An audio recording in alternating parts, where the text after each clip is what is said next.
interesting, it creates an unusual sense of that James wanted to experiment, explaining that breaking the rules often achieves the best results.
Here you can see altitude in the background.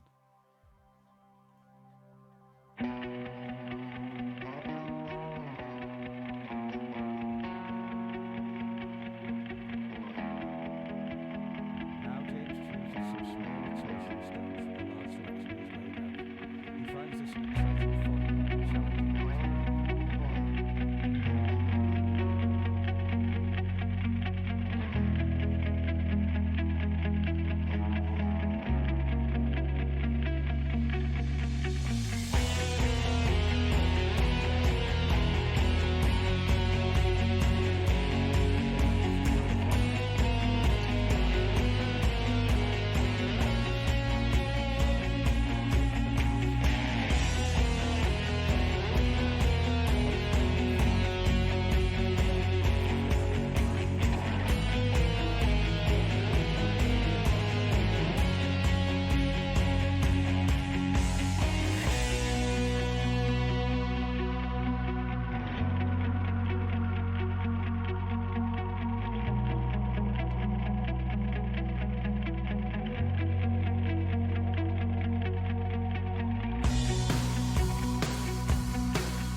Pieces are now added to the layout to finish it, with the detail and complexity of the natural world.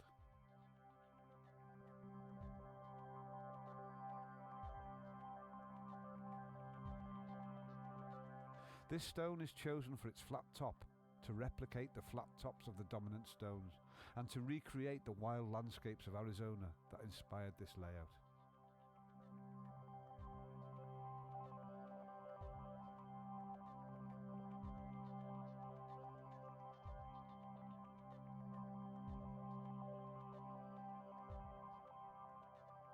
Now James makes a final arrangement of the stones, checking that the overall feel of the layout is well balanced and artistically effective.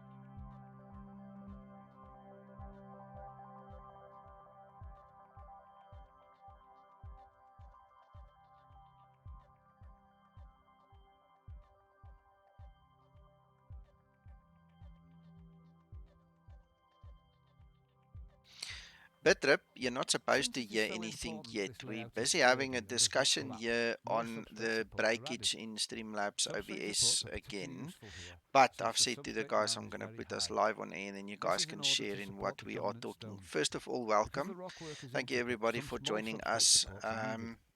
If the substrate mounds collapse, And here it we would are. truly be a disaster. I just want to The relax weight a of the little bit, stones and will this is destroy my the way entire of, layout, so a great deal of you know, time was relaxing. taken So I'm just to ensure dragging that you there were all in enough here with me. substrate Hello, support George. to prevent this from And then happening. obviously if you find any value in it, you can Whilst it may obviously feel a ask your little time questions and consuming things as now, well. it Let's is a see if we vital can step in just creating make a it tank that is fun for you daring and guys as bold well. enough to use such In the large interim, like I dominant said, stones in vertical position.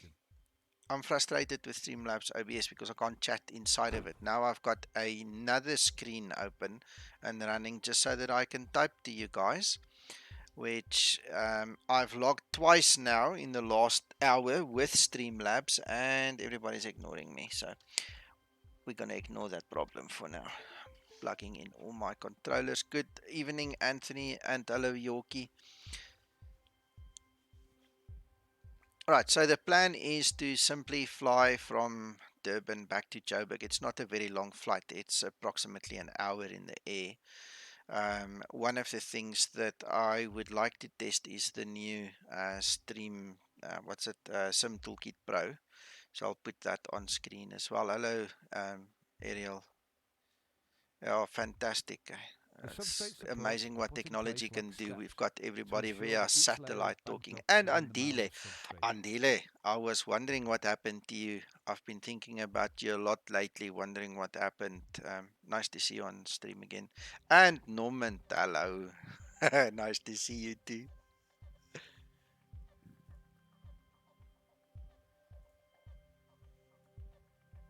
Okay, so um, I'm going to open this Sim Toolkit Pro in the background here now as well.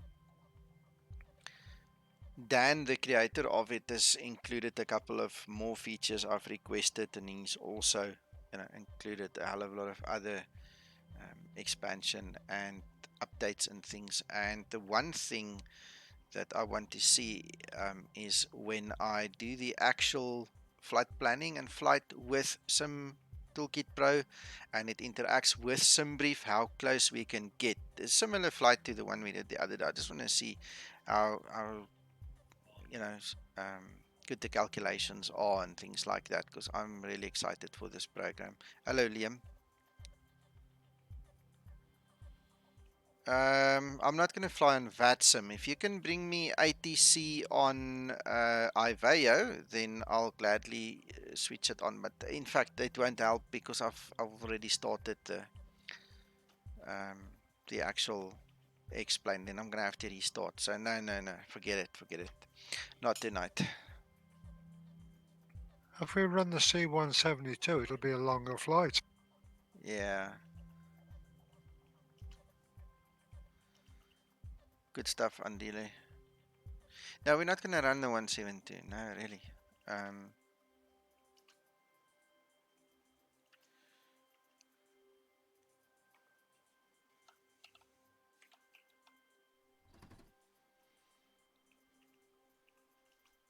so we can kill that. Right.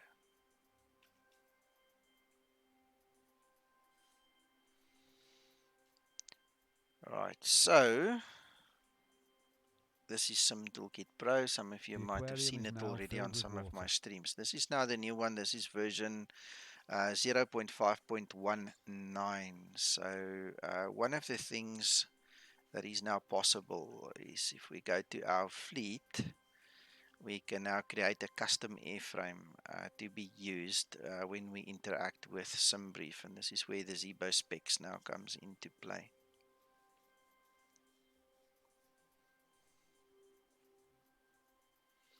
What it's basically doing now is it's just reading all the aircraft from my simulator. Yeah, Ariel, I agree with you. And Dan is such a nice guy. I mean, I'll walk an extra mile with him. Um, we have been chatting today, and he actually showed me what I'm about to show you, because in my mind there was a disconnect between how do you marry everything. So I'm going to quickly show you guys. So if we go to the airframe manager, this is basically the stuff that's available at SimBrief. So what I did was I went and I created an airframe specifically for the Zibo. So I entered all the FCOM data, from the Zibo in here, and so now I actually have an airframe that's comparable to the Zibo airframe that's on the SimBrief website. So that's what this is all about. This is where we create it. Now what we have to do when we go to the available aircraft, these are the ones in my hangar. What we need to do is we need to find the appropriate one. Now you'll see here, that's one we're going to fly now. That's the one. It's already been added, so I can't change anything here. Now I need to go and find it over here, and then we need to go and set it up. So this is where the trick came into. Normally in the previous versions you would choose the B738 profile here, but because we created a custom one, and that is it, we can actually now marry Sim Toolkit Pro and the profile from SimBrief, and this is what we do there. This is where we tell the two to talk to each other in the same way. So I'm going to use, why does it not pick it up? MNO. Why is that not in there? Mango, there we go.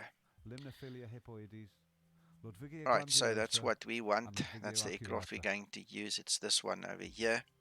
And what will happen now is when the transaction happens between Sim Toolkit Pro and SimBrief, the model that's going to be used is that specific one. A good pair of aquascaping pincets and scissors are vital to ensure that you can plant easily, effectively, and precisely. This turned out to be a very powerful tool, huh? Absolutely, and it's getting more and more better and better by the day. I just want to quickly see. Oh, I didn't realize that there was a YouTube video playing in the background, guys. I'm terribly sorry if you guys heard that. I have no idea what it's about. Let's see. Arizona Aquascape. Okay, and there my wife dropped a pan. Sorry about that. I didn't know it was running. One of those things. So now you heard something about aquascaping as well. Yes, Joe, I tell you what, I spoke to Dan earlier again this afternoon. What a guy. He's making this toolkit really, really, really nice. So we're getting there. I've got one or two more things I'd like to add to it. And as time goes by, we'll obviously pick up more things. And what is really nice about Dan is the accommodating way in which he does it. You know, you don't always get it the very first update, but it's, something that could come then later on. So, yeah, so far, so good. Yeah, at least it's in the pipeline, Exactly. So let's continue. So I've shown you now how to do the tying up and the marrying of the actual fleet. So what you see on this page is the actual aircraft that's now available to us for flight planning. The fact that we went in to manage our fleet made sure that we created the same custom profile as the one we have on SimBrief website, and then actually tying the knot here in in the actual aircraft, making sure that we specify our custom airframe is now going to make our life much easier when we do the flight planning.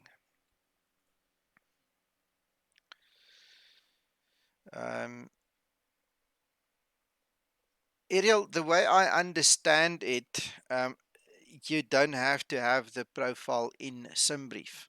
I obviously did all the testing and the running around and so on the last almost a week now, trying to get the numbers to work and the profiles to work. So I do have a custom model, but the way I understand it is you don't have to have the same custom model in SimBrief. You have to create the custom model in here. What then happens is this program pushes that information onto SimBrief, so SimBrief can handle it, use it, and then give you the appropriate response. That's the way I understand it. And hello, Martin.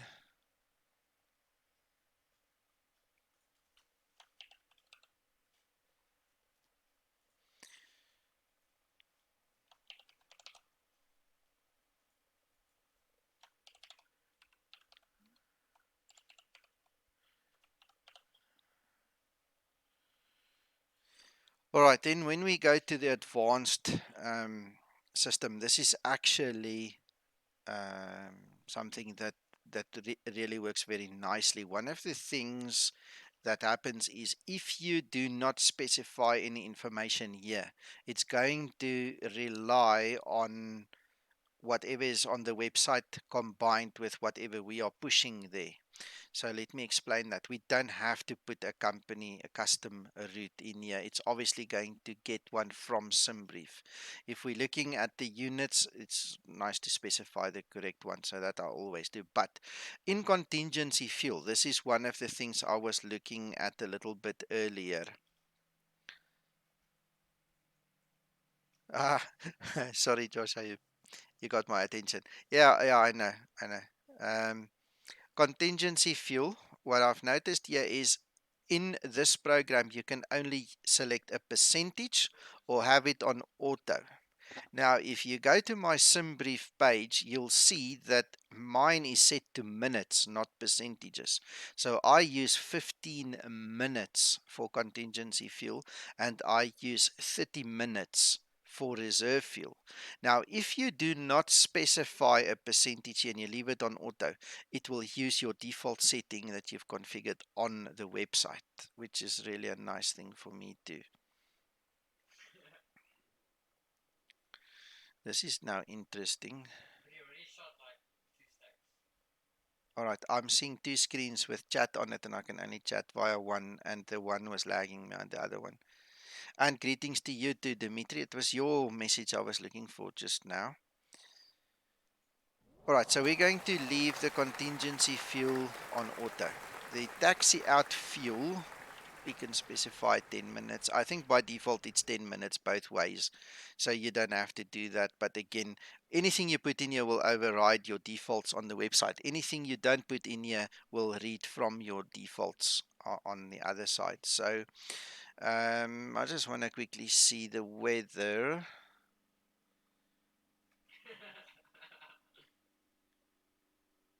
As far as I know, 06 should be okay. So we're going to depart 06 for a change, and we're going to land on 03 right. Warbib, thank you so much for the tip there. Much appreciated.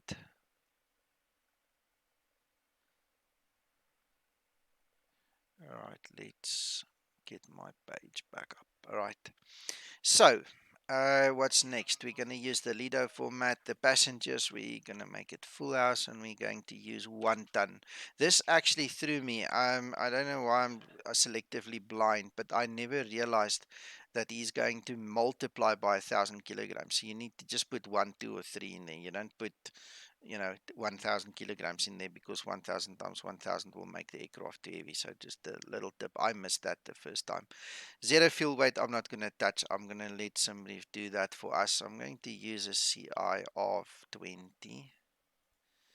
And the cruise altitude, I'm going to leave at auto. So somebody can do that. So I'm happy with this. Somebody can come up with its suggestions. For me, what is important is that I get the correct runways, and that I have the correct loading, and that I have the correct cost index. Right, and also my reserve fuel. That one will then be automatically calculated. In actual fact, what I'm going to do, I didn't do this earlier, so I'm going to do exactly what I've been telling you. I'm going to leave it and let this read my defaults, because it should be 30 minutes anyway. Then the other thing now, this is where that little thing comes into. So I've called it my Mango aircraft. It's not the Mango livery, it's my Skymatics one, but that's just me. So I'm going to use the Zibo 738 custom template that is in Toolkits, and we're going to push that information then over to SimBrief. So let's build the plan.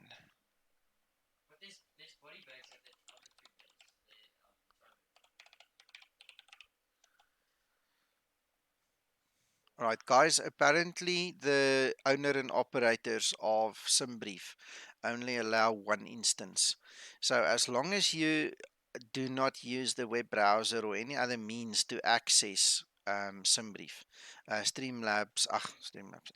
Sim Toolkit Pro will remember your password. The moment you break that relationship by using a different tool, it's going to ask you for your username and password again. Just bear that in mind.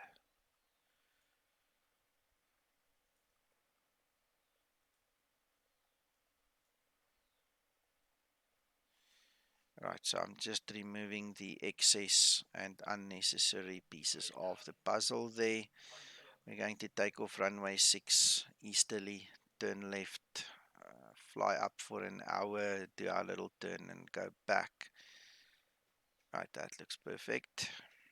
Alright, so just to recap, 340, that's all done.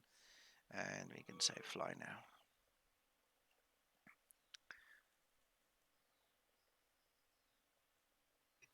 Nico, this is fantastic. It really is. Yeah, I love it. I love it.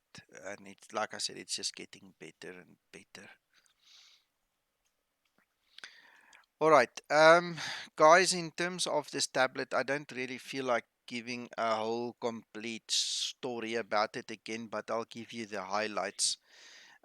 If you are confused, or if you are new, or if you do not have the experience, please do not make use of page 2 other than the total payload.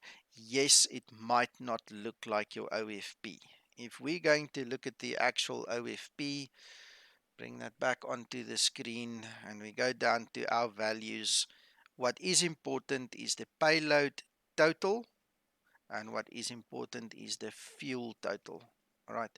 The fact that SimBrief says 160 kilograms, unless you have configured the Zibo 100% according to SimBrief, and the two are in agreement with their values, you're not going to be able to match this. And even if you do, the rounding that Zibo uses and the rounding that SimBrief uses are not always the same. The rounding that PFPX uses is again a totally different thing.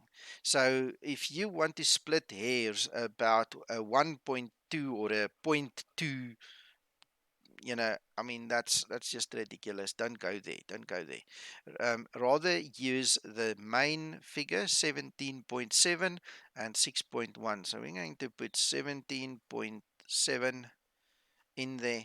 As you can see, it's not giving us the same values as we have over there, in terms of cargo and all these other things. Guys, it's irrelevant.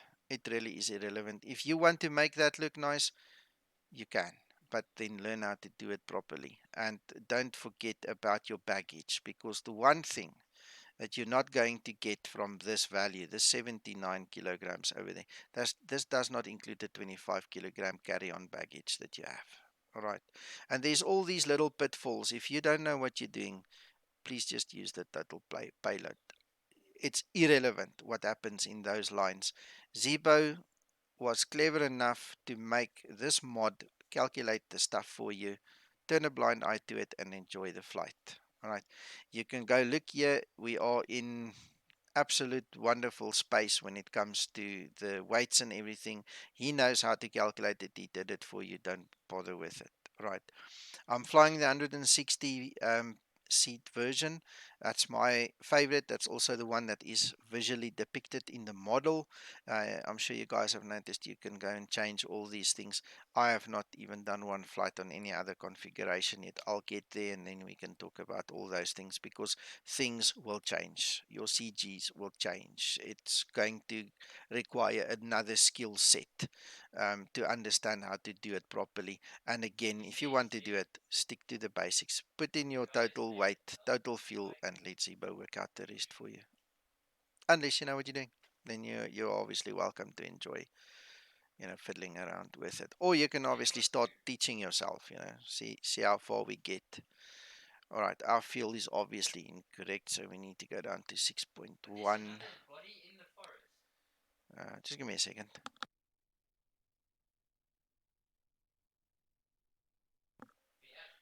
Yeah. Alright, so what I just want to do quickly is just put this realism on short, otherwise we're going to wait the whole evening for the field to happen. Alright, so let's do that. Let's get the rest of the planning going. Ground to cockpit, plan acknowledged. Call me through the menu when you are ready. How? What did I do wrong? Refuel time is short.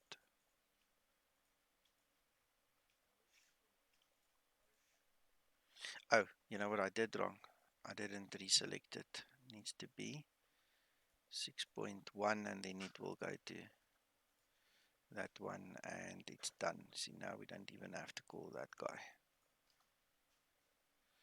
Alright, so let me just check. The takeoff weight according to SimBrief is 66.7, so we've got 66,911. And here is a prime example to feast your eyes on. When you look at this, you can already see that no rounding is being used over here.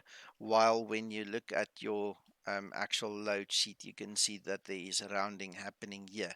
Now that 66.7 could very well be 6,651, and just because it's got that 2 extra, from 50 and 51, it throws it up to the 7, so it's rounding up, and this is why I say don't let this break your spirit, please.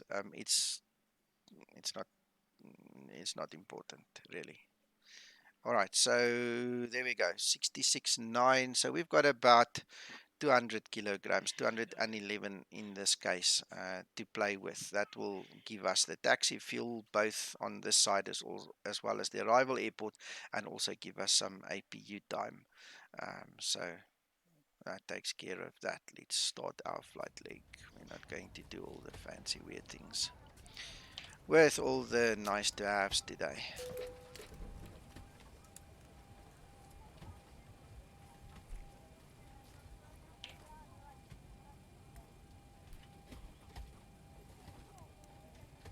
Guys, any questions? Sorry, I'm talking so much here. If you guys need to stop me, you need to stop me. Feel free to ask or say something. I just got a question, but and the question is, did you, in the first half of the beginning of the video, did you show how to marry SimBrief to this? Yes. You want me to show you again? I can quickly No, show you. no, I'll watch it in, in Let the me show you. beginning of the Let me video. show I'll you. rerun. Let me show you. It's easy. It's easy. You go to your fleet. All right. Then you go manage your airframe.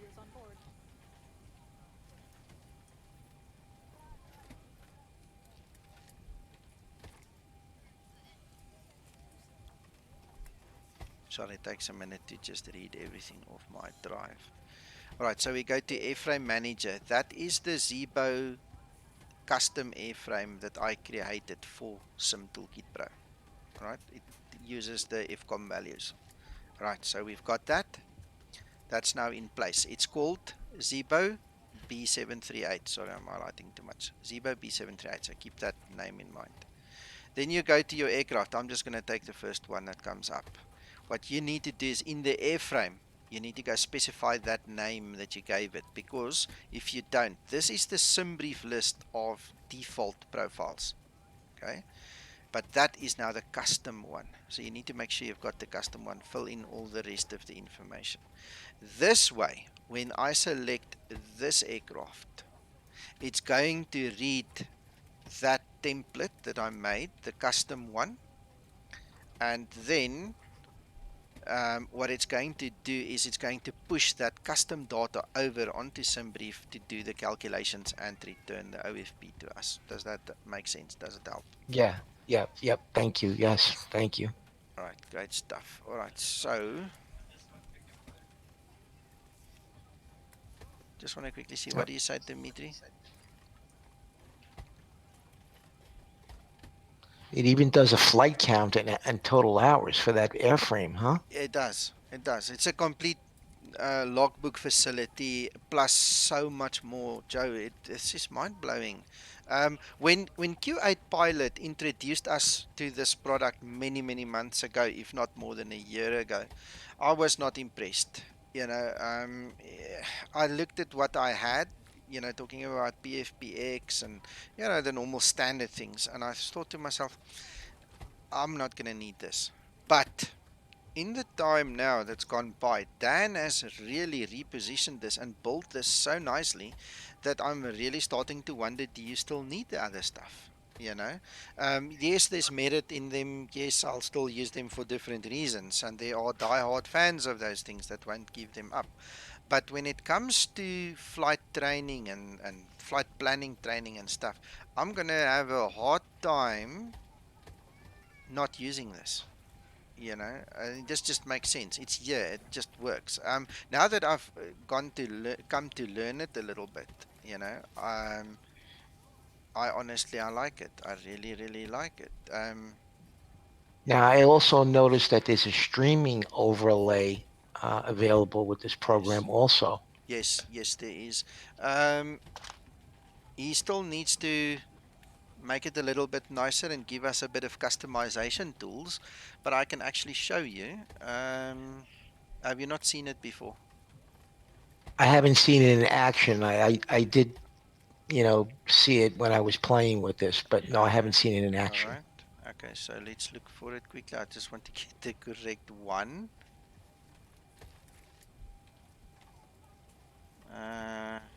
Well, don't let me throw you off track. Don't just. Yeah, I said from the beginning I'm enjoying myself, so we might as well look at this. Oh, there's my thing. Some toolkit. All right, I need to probably move this a bit up, yeah, so that you guys can see it. Give me 1 second. I need to get it in the correct location.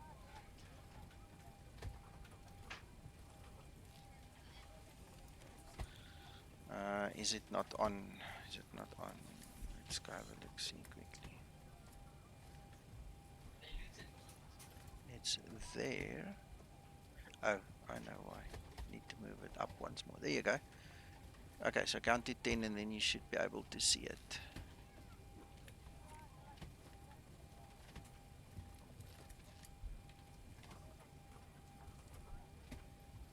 Why?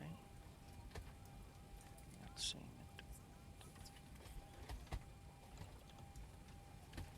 it. I could see it. So Alright. Just want to see. That's the powered by Sim Toolkit. Okay. Sorry, my daughter just wants to ask me something too. Alright, that's some powered by Sim Toolkit Pro should really be at the back. I'm not sure why it went rain. I mean, it was working fine, but I can switch that off. So what we can do is we just go to that setting over there, and there it's disappeared. So that's the Sim Toolkit Pro overlay now instead of the Benny overlay. How does that look? I got to catch up. Okay. Should appear soon.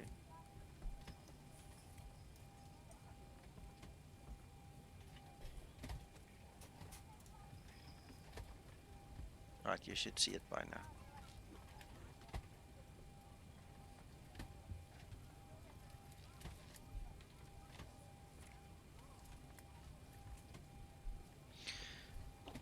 Joe, press F5 on your keyboard. Let the stream catch up a bit. Okay. Tell me when you see it. Alright, while we're waiting for you. Warren, I fly on VATSIM and I fly on IVAO. I used to fly with Keith on Pilot Edge many years ago. The biggest problem that I have with it is the time zone difference. When they used to become active, I was already looking at, family time and going to bed. So the timing was an issue. I think I flew with Pilot Edge for almost a year, a little bit less than a year. And then I spoke to Keith and I said to him, I'm sorry, maybe one day I'll come join you. Now, I have not had the opportunity to go back. I'm just too busy with other stuff. So I just stick to IVAO and VATSIM. But other than that, if you have the money, if it's in your budget and you really want to fly properly, I think it's a must-have. I think you really should invest in Pilot Edge. The level of simulation there is very close to real world, if not real world. So it's a much better platform than the VATSIM and the IVAO normally have. And I mean, you get good guys controlling on the other networks as well, but it's a different kind of ball game. That's a really good one.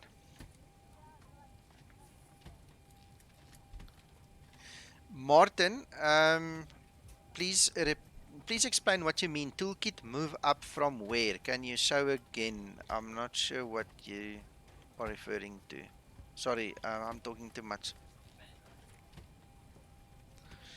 Oh, well, Pilot to ATC, I have no information of. I've never used Pilot to ATC. I have a friend, Chris, who swears by it. He loves it. And he's a real world pilot, and I reckon that should give it some merit, but I'm not sure because I've never even seen it. Okay, Joe, have you got that overlay on screen now? Affirmative, yes. All right, so you see it looks a bit different, eh? Yes. If we go back to that one and that one, that's the old one. But while we're doing a Sim Toolkit story, why don't we just stick to the The Sim question's Toolkit been one? asked, Nico. Hold on, I'll get there. All right. Martin, in Streamlabs OBS, I have to specify a source, and the source is pointing to that location on my system. This is where Sim Toolkit Pro is broadcasting that information to. So what you need to do is you need to specify in Streamlabs OBS to go read that line, and then it will give you the information. The next step is obviously it's a design feature. You need to go just design it into the position where you want it. As easy as that. Yeah. Okay, Joe. All right, let's go back to our flight summary and let's get going.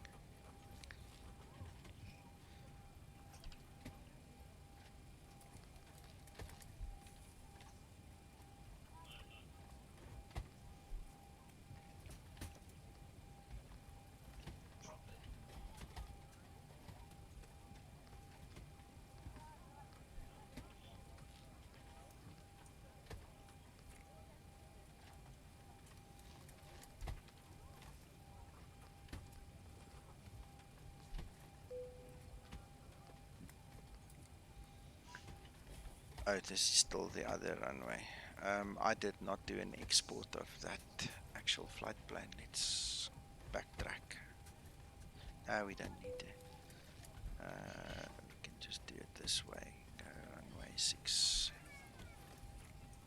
Right, that's all we need to change, and this one should still be the same. Right.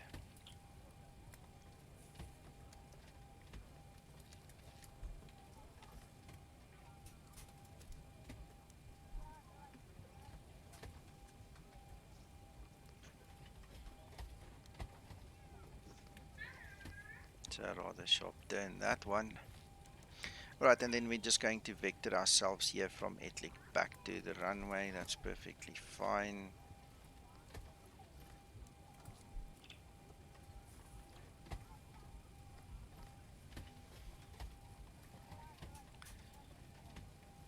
Right, so our reserves will be approximately 1.7. Our cost index is going to be 20.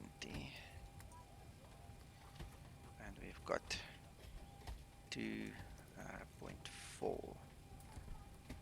the plan. We need to check what did somebody suggest for flight level 340. Right.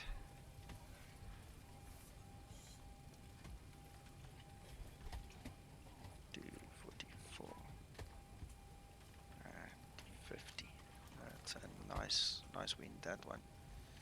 And we've got 15.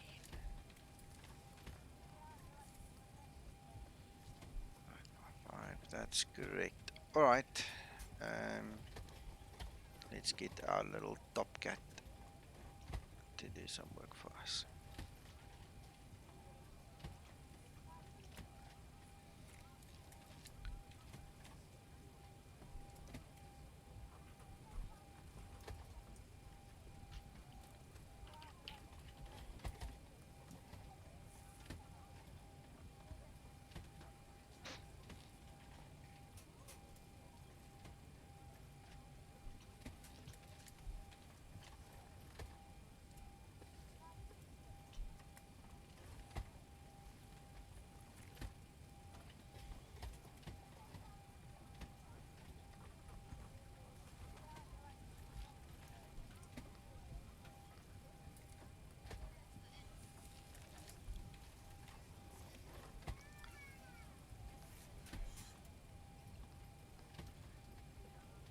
Aye.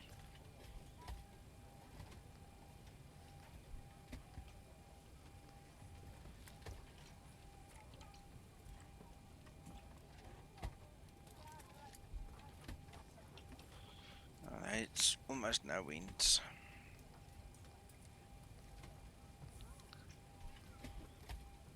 Right, our runway slope is up 0.1 and the heading is 62. Right, oops. 0.62. Right, we're not going to worry about any noise abatement stuff today. We're just going to push full forward and let it drip. Okay, Joe.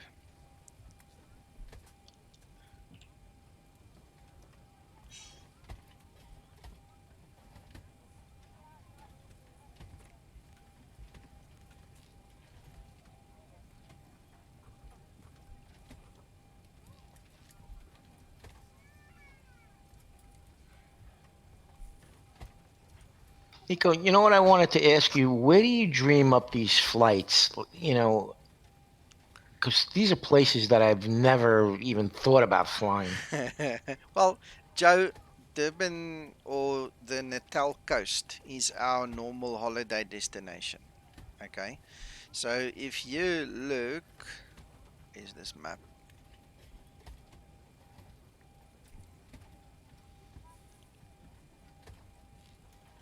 See, that's Joburg and the airport over there.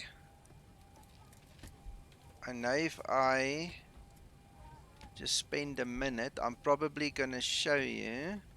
Yeah, there we go.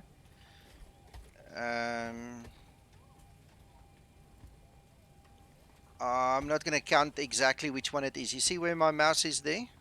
That's where I stay. That's where I live. Okay. Excellent.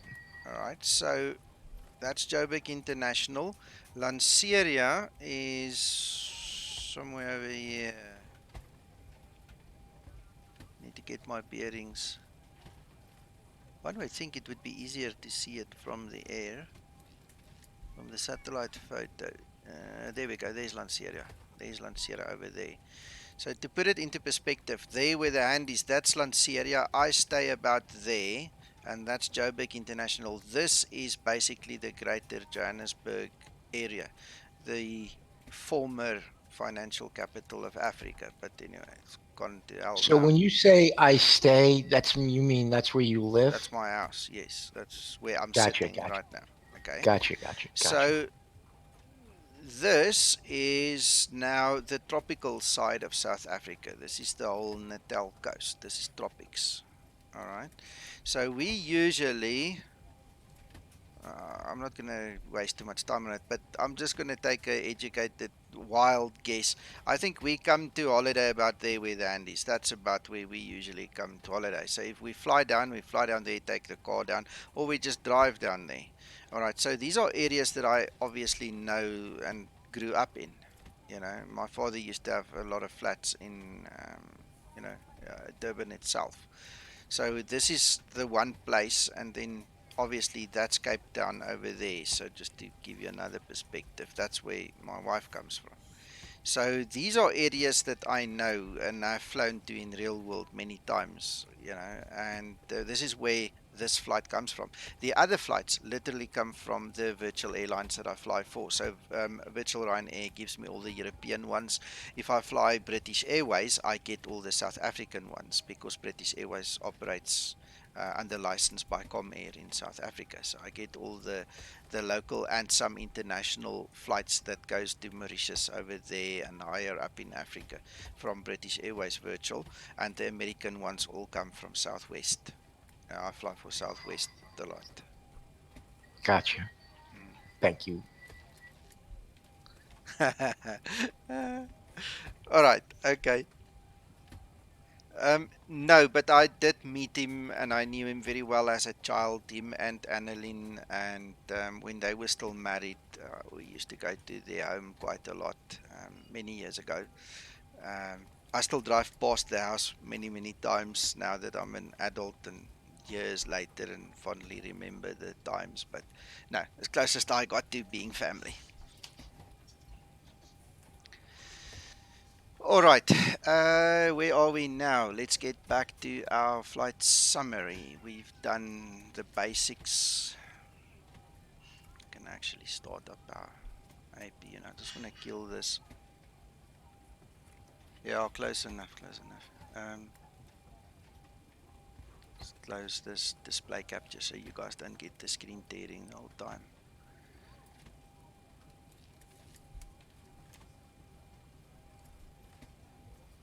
I never said hello and welcome. Ladies and gentlemen, from the flight deck, welcome aboard our flight today. We're wrapping up the final paperwork here. Should get you on your way momentarily. I want to thank you so much for your company and business. We invite you to sit back, relax, and enjoy the ride. Again, welcome aboard. Right, so this airport elevation is 5,560. That's the closest we can get there.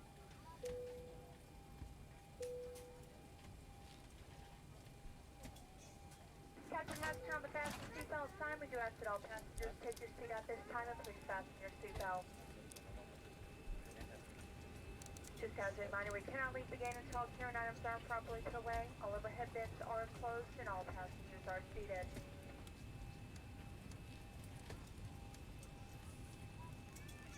I've seen these values so many times in the last couple of days, it's not even funny. Man, I flew this route to test out all these profiles and make them work. I've been flying them over and over and over.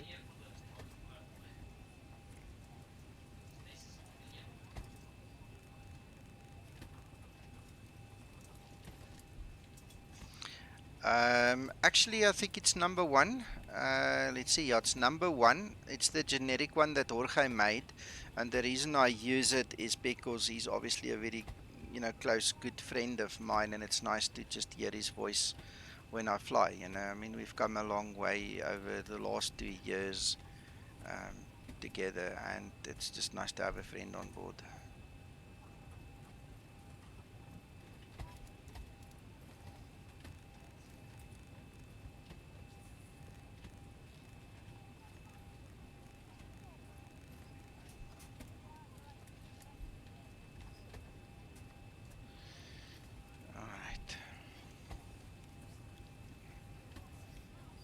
Okay, I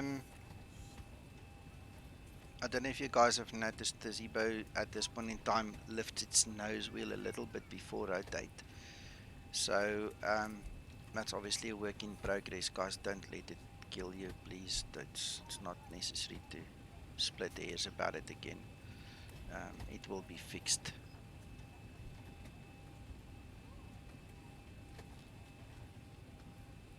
Alright, there we go. I think that's it. GPU can go, better pushback can be requested. Grounded cockpit. Tow is driving up.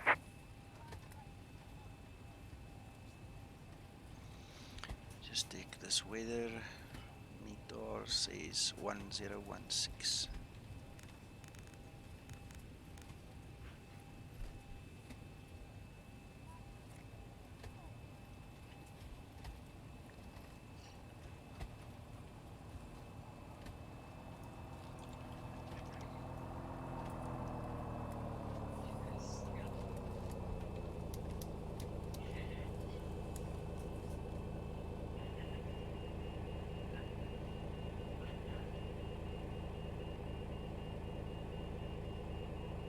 Flight attendants prepare for departure, cross-check, and all call. Thank you. Okay, all doors and hatches are closed.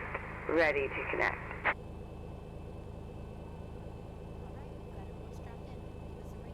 Nico, when I get a chance, I want to introduce you to M9 Aviation. I don't know if you're familiar with him. Yeah, I watched you do with the Zibo the other day. I So saw it he, after the fact. Yeah. Mm-hmm. yeah, he never flew Zibo, and I keep telling him you got to get into it. He's one of the developers for Real Sim Gear. Okay. Uh, the hardware. Yeah. Very knowledgeable guy, real world pilot, instrument rated. Okay.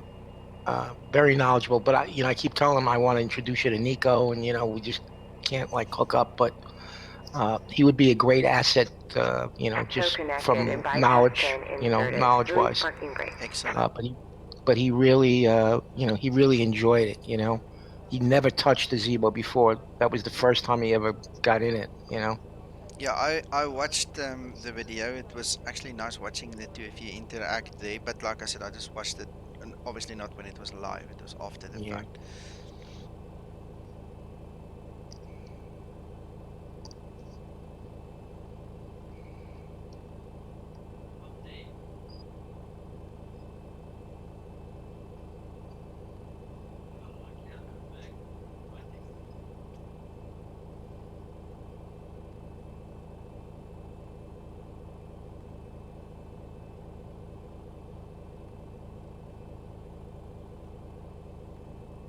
We actually used your checklist too. It sounded familiar.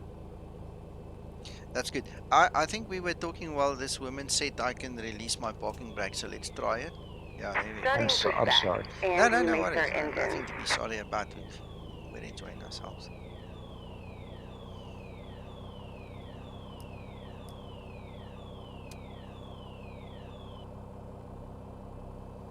Right.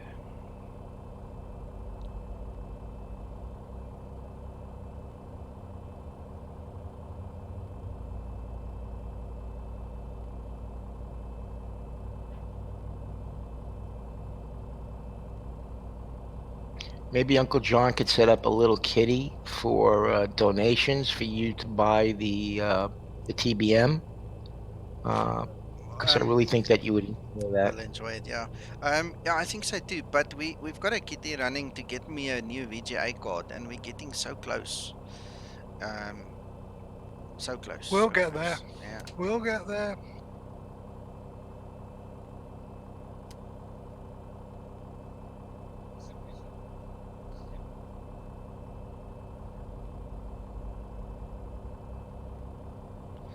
You're welcome, Ariel. And the video will be up later, so you're welcome to check it out on your lunch break or something. But yeah, I hear you about this time zone story, man. It's difficult. But enjoy whatever you do. Enjoy it. Thank you for the wishes. What time is it by you now? Local 7:33 p.m. It looks like this. This is real time. It looks like this.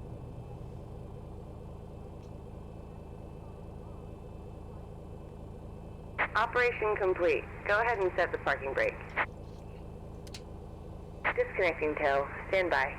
No, that's a 7 hour difference. Yeah.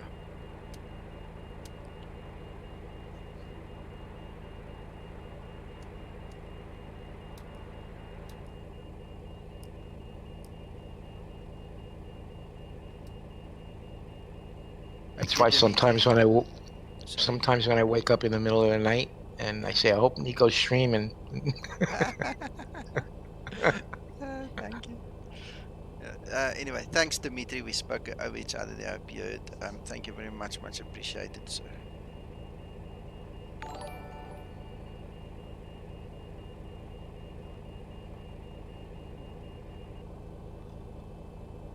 Tow is disconnected and bypass pin has been removed.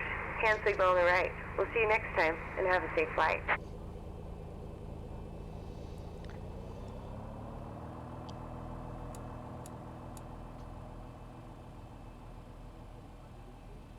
Checking, making sure everything is in place. We've got volts and amps. Let's check this woman.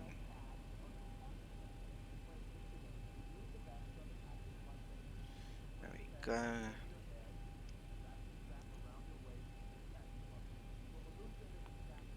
Right, so I'm taking a screenshot. Let's just check if it actually materialized in the folder.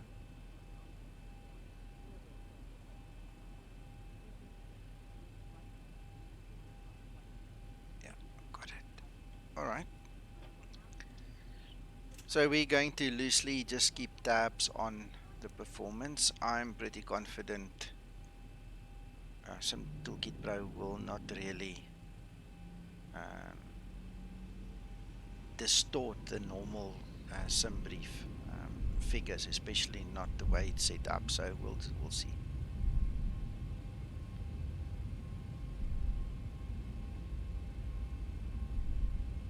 Joe, and another place where we get our roots from, obviously, is users. The next big challenge is Paro in Bhutan. We want to fly there. As a group, a Zibo Pilots group flight. So keep your eyes open for that one. We still need to take the actual group to go fly the Queenstown, New Zealand flight as well. We've done a couple of flights in Ecuador, in Peru, mountain flights, the hot and high ones where we have to use special procedures for takeoff, where you can't just take off like normally. Because of the density, altitude and stuff. That's one of the reasons I asked Dan to bring density, altitude calculations into Sim Toolkit Pro, because flight simmers don't understand the value of it until they fly something like the Zibo that actually uses it and actually gets influenced by it. And if you fly in a very high density, altitude, thin air, short runway environment, if you don't do the takeoff run properly and all the configurations properly, you die. So that's another place where we get it. Obviously, it's just from the users. They give us a challenge and then we go fly the challenge.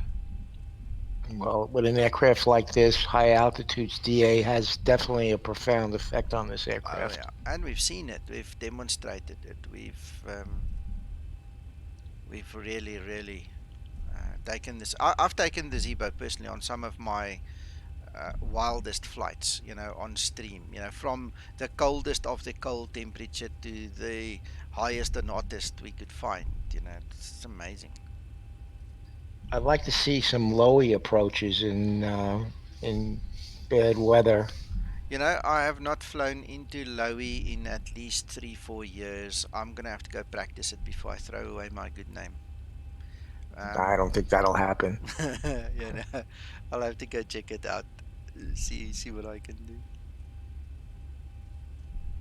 I've watched some real flights in Cat 2 landings there with zero visibility. Mm-hmm. It's amazing. It's amazing. It's just incredible. Yeah. Because it's all around you. I mean, Yeah. it's just mountains and mountains and mountains. You know what?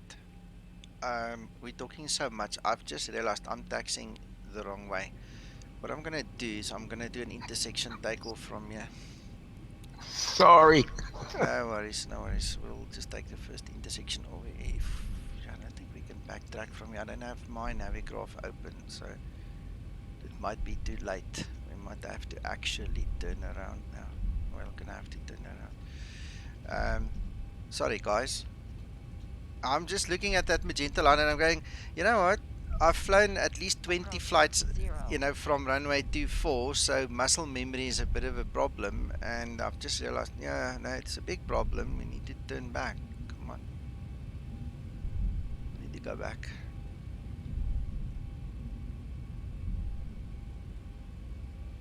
On runway 24, flaps.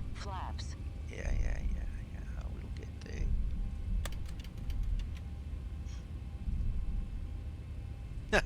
How's that for a mistake?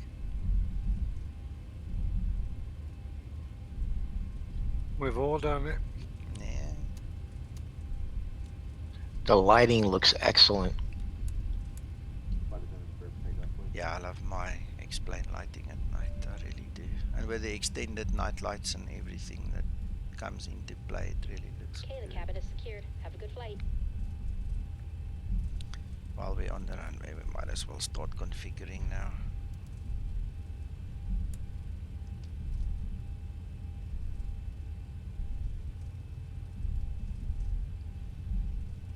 And muscle memory is a bugger.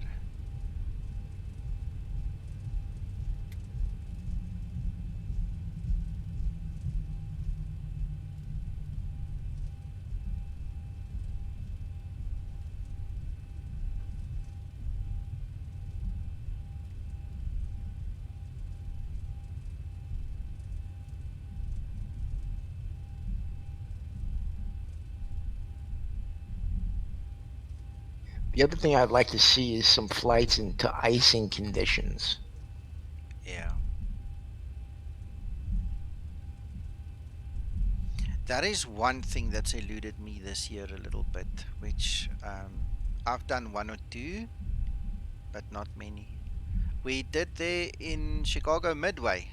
We did 2 or 3 flights there, and I mean it was way minus figures, snowing, crazy weather. But I haven't had that much luck, in general with winter weather conditions, finding them when I have time to fly. Well, anything in that Chicago area this time of year, you're going to probably find a lot of inclement weather. Yeah.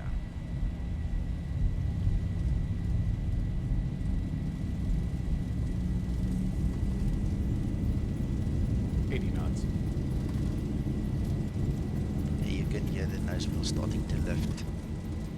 It's lifted. We're floating. Why is that? That's the work the guys are still busy doing on the, you see now I've pushed it down. They're working on the trim and the CG and things, so it happens. It actually lifts the nose long before it should.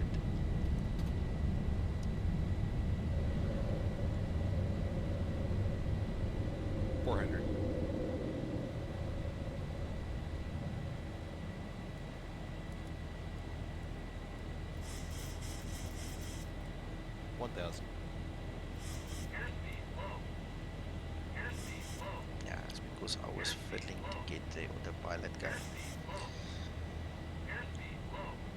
I kept on pressing the wrong button. I configured 2 buttons on my yokes. If I press left, it disconnects the autopilot. If I press right, it actually presses Command A. And you would have noticed on the video there, I kept on pressing left for some silly reason. Hello, Krister. Yeah, everything's well, thank you. What was the airport elevation? 300 approximately.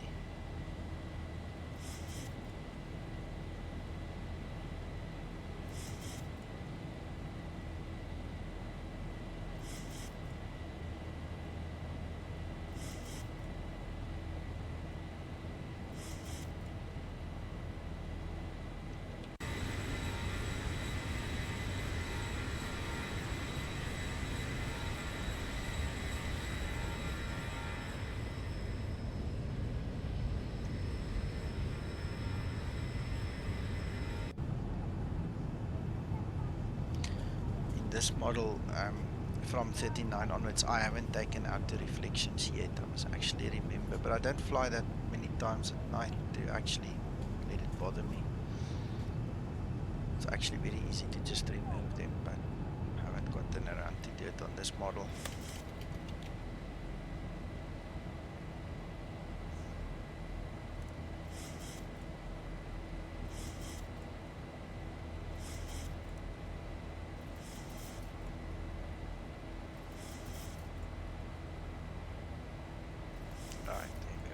Clouds just gone through.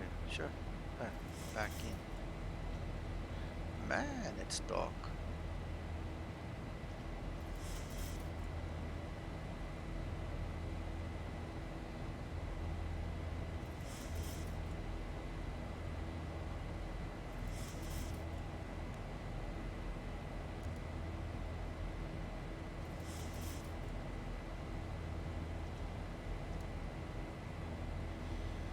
Right, so let's have a quick look here. Krister, we were just talking about that. That's exactly what I also was explaining to everybody. Twixter and Zibo are both still working on the CG and on the flight model and everything else that they normally do. So it's just a work in progress. Don't let it bother you. At this point in time, just press it forward and do what you need to do.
So at that next waypoint, LE3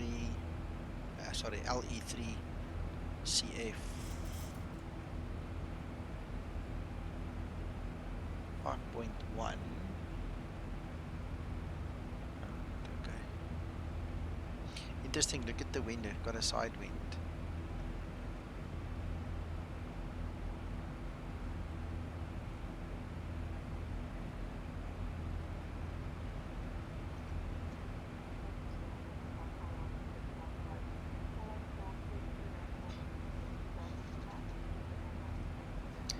Nico, can you press the CTR button to go through those different pages? Yeah. There's your normal rows.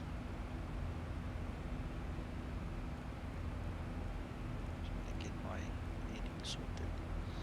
Alright, your next one is going to be the one with the vertical profile. So you get the rows with the vertical profile. And then you're back. Does that help? Yeah, it's just, it's interesting that you have all these other capabilities. Yeah, we don't always use them, eh?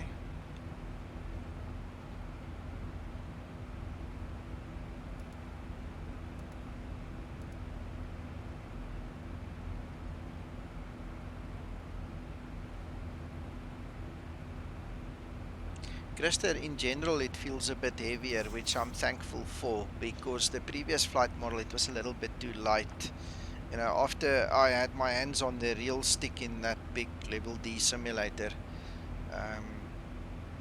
I was hoping beyond hope really that it would be fixed, and Fixter did a marvelous job now. You can feel it when you taxi, it's heavier. You can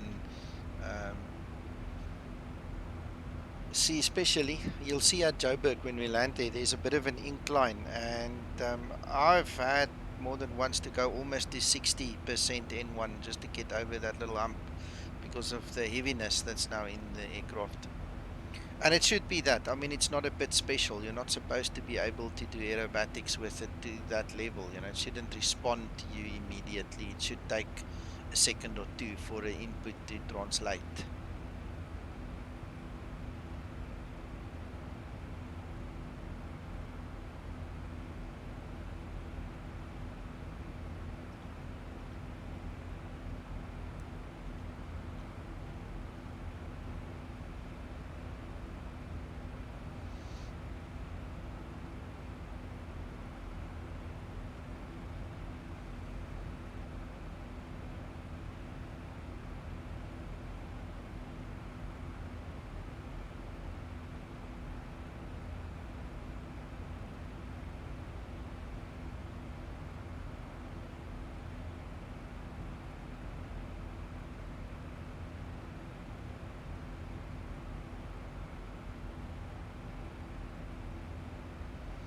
Now I see the wind's turned a little bit more from the front.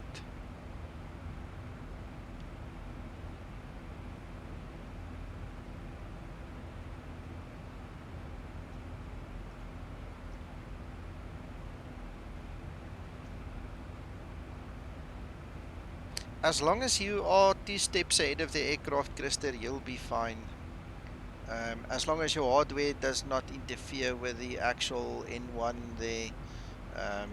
Your hardware throttles, as long as the Zibo code can do your VNAV profile, you should be fine.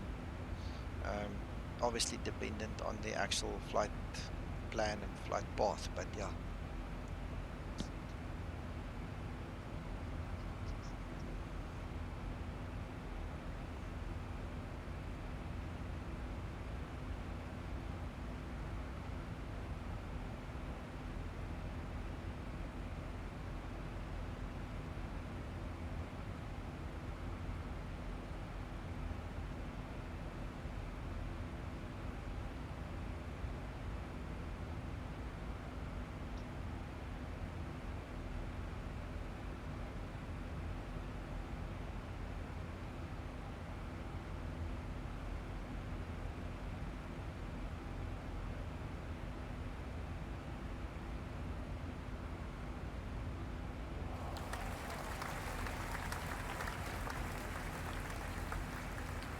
Jose, you're my hero. Thank you.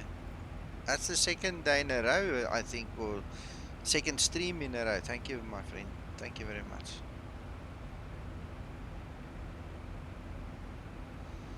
Hello, Jose. How are you doing?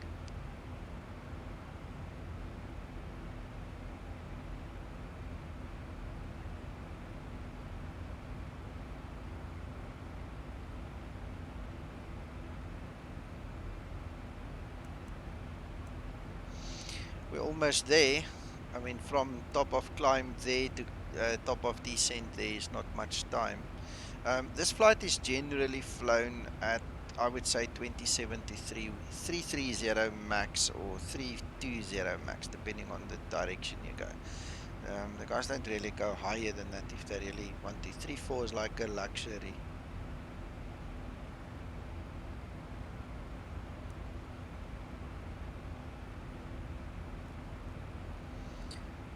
Now look at the nose attitude. Look at that crab.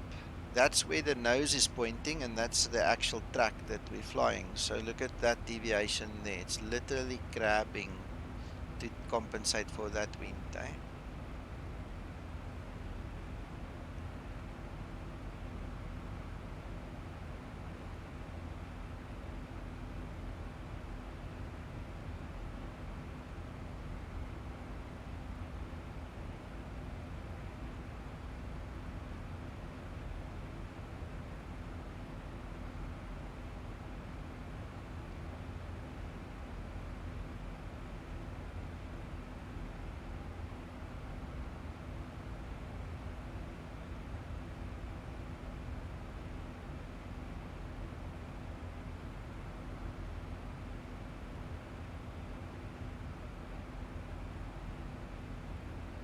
Wow.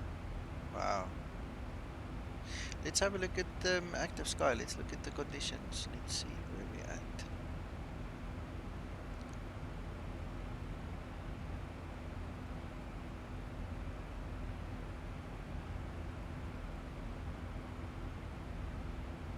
Right, so those are the conditions.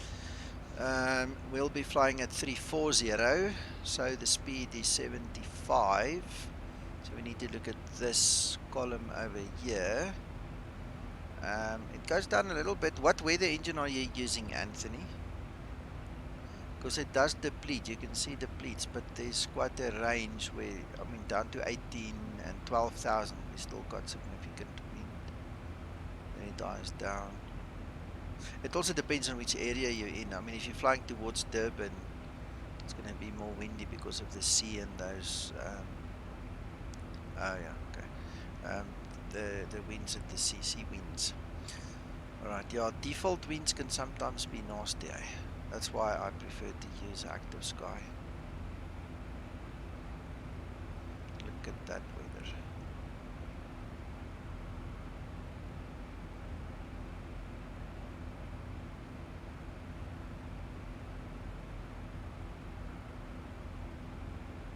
Fog. Oopsie. We'll handle it when we get in.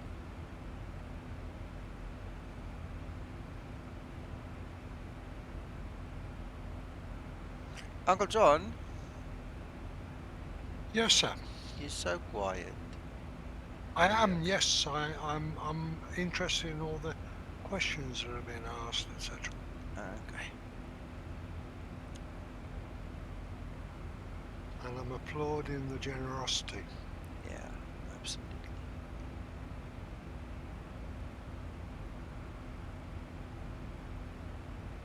And clearly the appreciation as well. Yeah.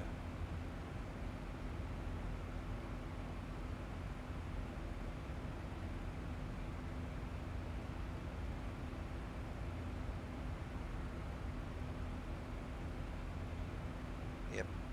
Yes, Christer. Yep, I am absolutely. Okay, I'm gonna wait for the last. Oh, it's almost there. 3,000. Let's see if we can do about 3,000 at the nice climb. Where is this climb? Let's go for max rate. See what it does for us. Now look at this thing climbing. Oh yeah, of course, Anthony.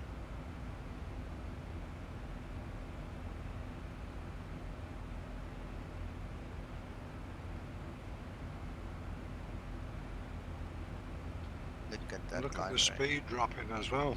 Well, that's how it gains the climb rate. So Absolutely. it's gonna level out just now, and then we've played off all the FMC will take over. Yeah, 1,000 to go. but we've gained a couple of feet there. Thank you, Jose. That blue in the Indy line is the vector for the missed approach.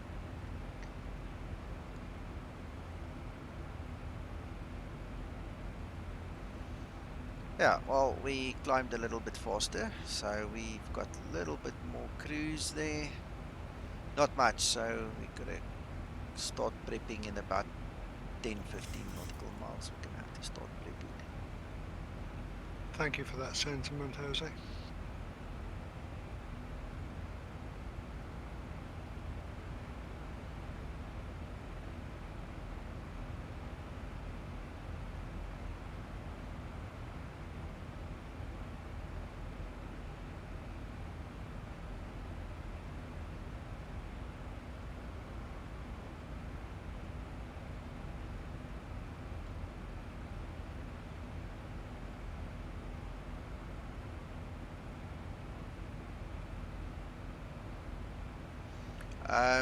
No, it depends on whether there are vectors involved, Christer.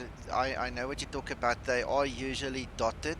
In actual fact, I think this is a dot. It's just a very long one. There is a break, you see. It's just the way it's been depicted. It could be a special kind or some sort. I'm not sure, but I think it's because it's a vector.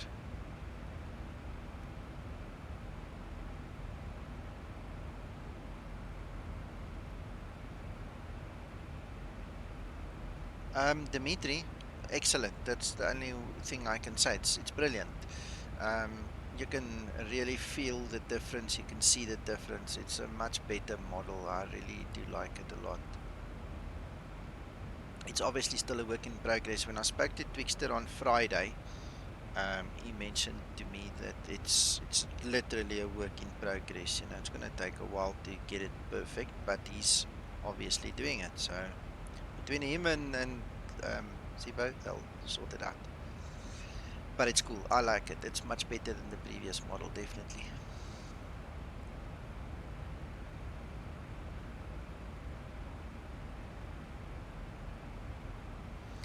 Right, so let's start this prepping and let us use our WebFMC then. So what we are going to do is we're going to quickly look.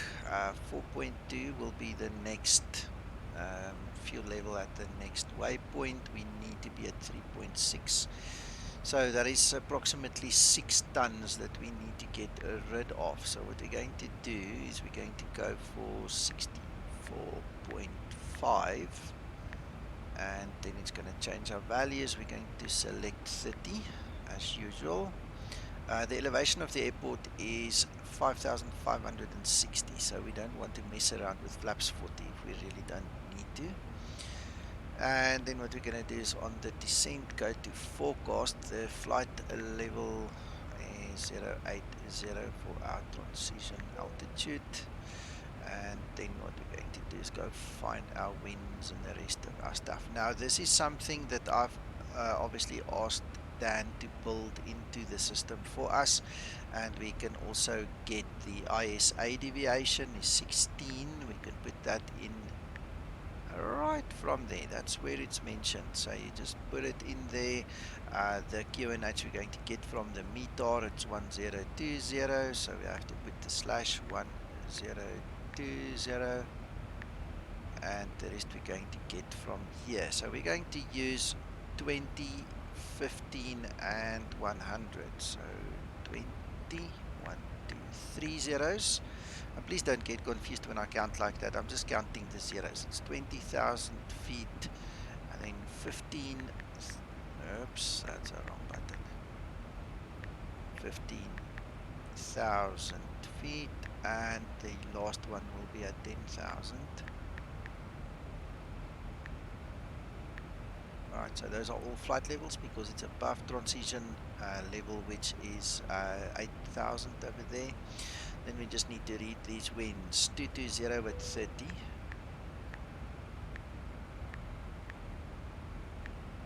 Alright, and 232 at 21.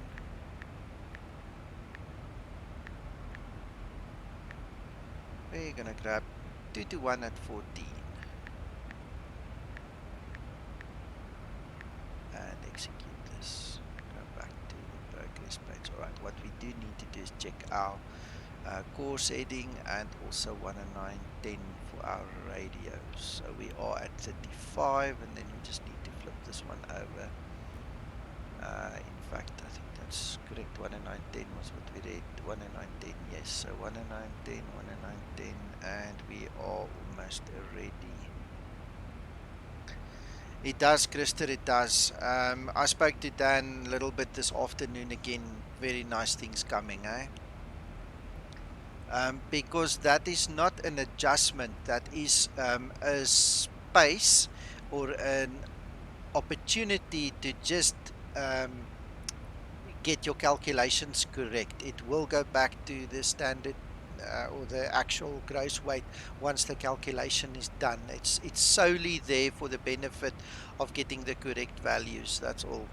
So you change it temporarily, get the correct values, and that goes back to default normally.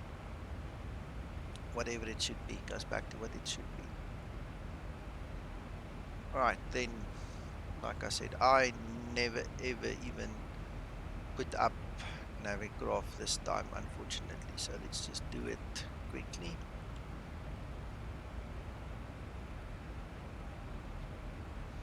Oh, this was still also from my last test flight, so it is here. We got it, we got it. Oh, sign in. Yes, sir. Ooh, it's now done a different way. Okay, let me just get my details quickly.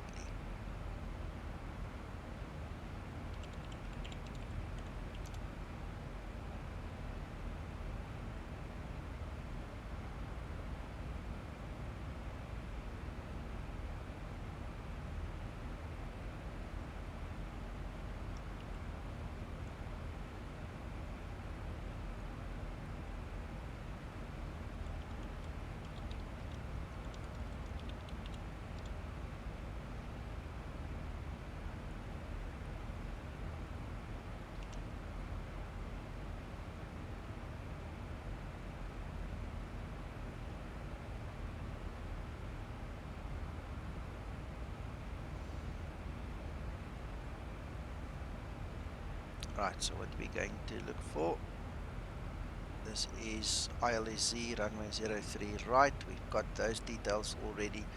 Our approach will be using the minimums of 5710.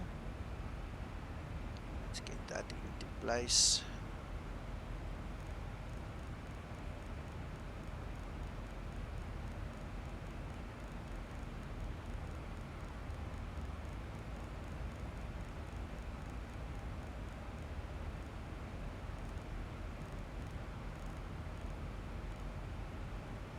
Seven 10, got that. Oh, and we need the QNH, which we got earlier. Refresh my memory, 1020. Right, so everything there is set correctly. The next thing we need to do is set our auto brake. I want auto brake 2.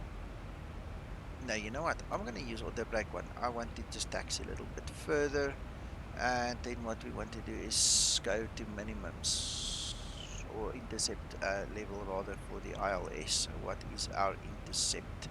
Is 8,000. We need to descend to 8,000.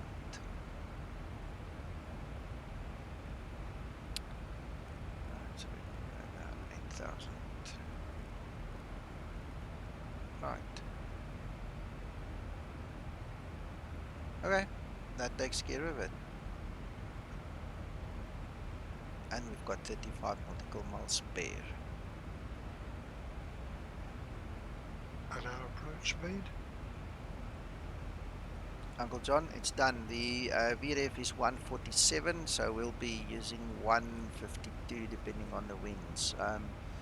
Where is that meter again? Let me check the winds. We've got 310 at 11 knots. So yeah, we're gonna probably use about +6 just for the hell of it. Make sure we've got enough energy. Thank you.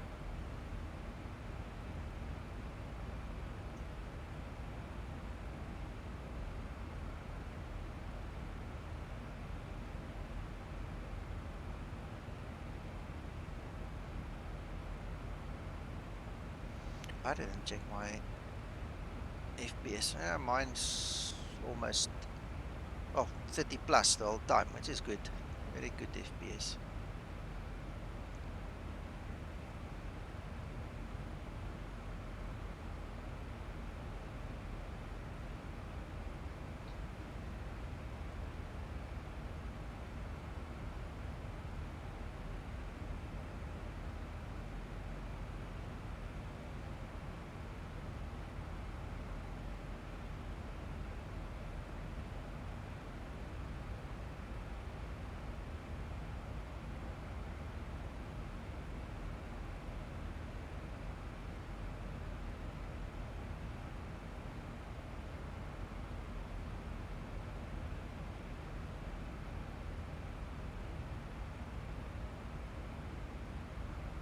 Interesting.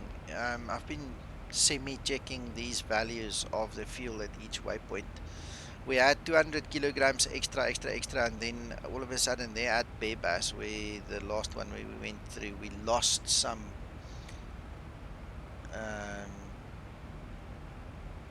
We look at the end, you know, how close we came. Obviously, we went from a tailwind to a semi-headwind, and all these things have an, fuel consumption influence. So, very nice.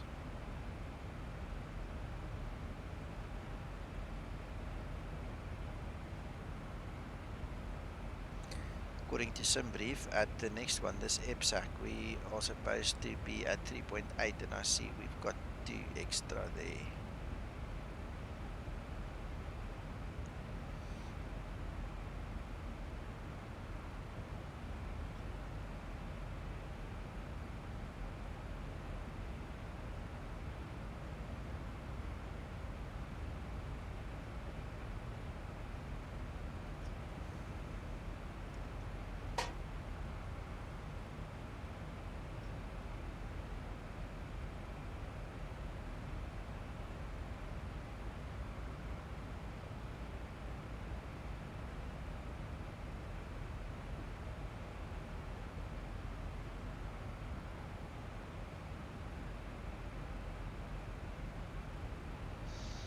Gentlemen on the stream, if you want to join the Zibo Pilots group, please make sure you answer the security questions. It's not to be funny, it's to get rid of bots and to get rid of all the fighting when people are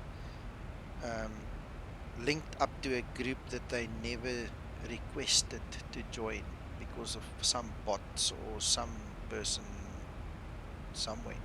So if you guys want to join the group, make sure you actually answer at least one of those questions so we see that there is some or other intent that you want to really join the group. By not answering, you're not coming in, and you'll have to try again once we decline you. We're not banning you, we're just declining you, and then you just have to answer.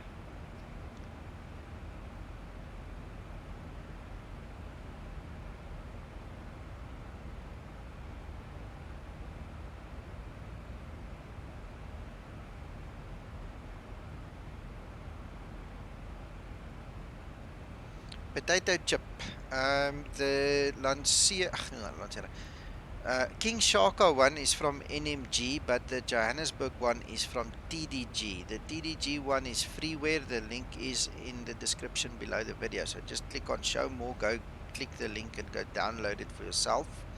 The NMG one is payware, so you'll have to search for it. But I want to tell you something.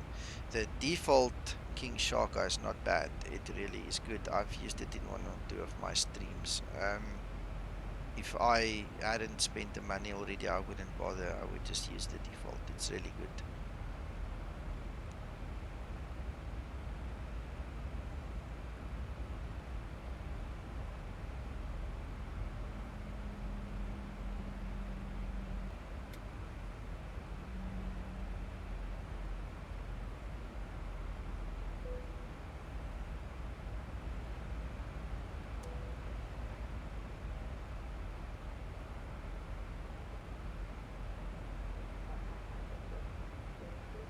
Yeah, I love it also when I save some petrol. I mean, some Jet A1 fuel, gasoline, whatever you want to call it.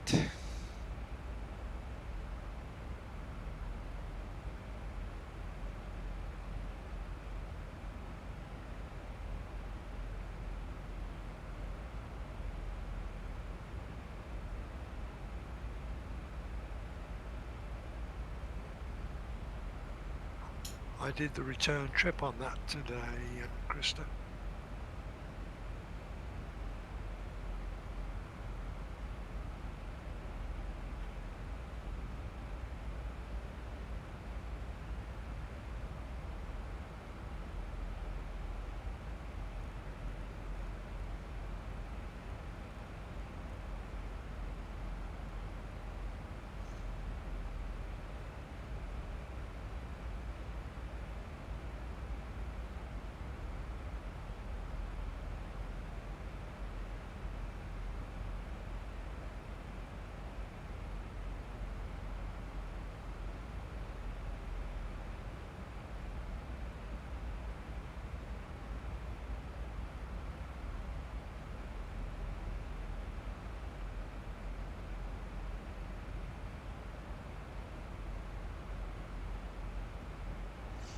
Yes, because we need to get vectors from Etlik. What happens is basically from there on we're going to do a vectored turn. That approximate area is about Suikerbosrand. That's by Heidelberg, just past Vosloorus. So you turn around there and then you come back. If you're lucky in the day, you can actually see the Suikerbosrand nature reserve area and amenities over there. So it's somewhere there. So we just turn and vector ourselves back.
It's gone very quiet.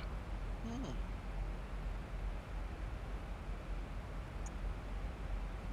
Yeah, I'm sitting here yawning, trying to break my yawns. Stay awake. Mm.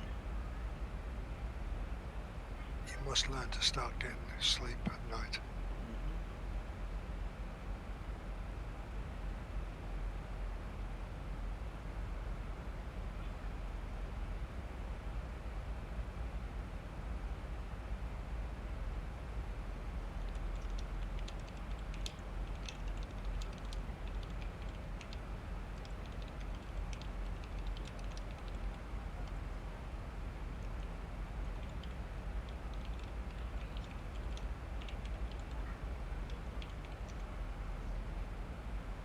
What does the outside look like?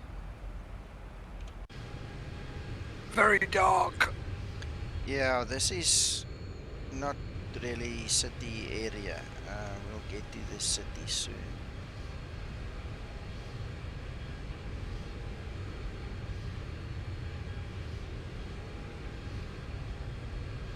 Oh boy, you're not kidding.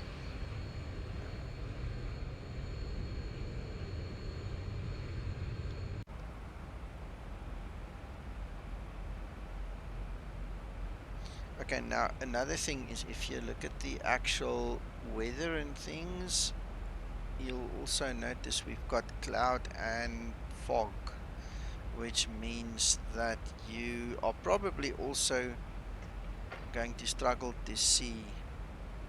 I clicked the wrong button.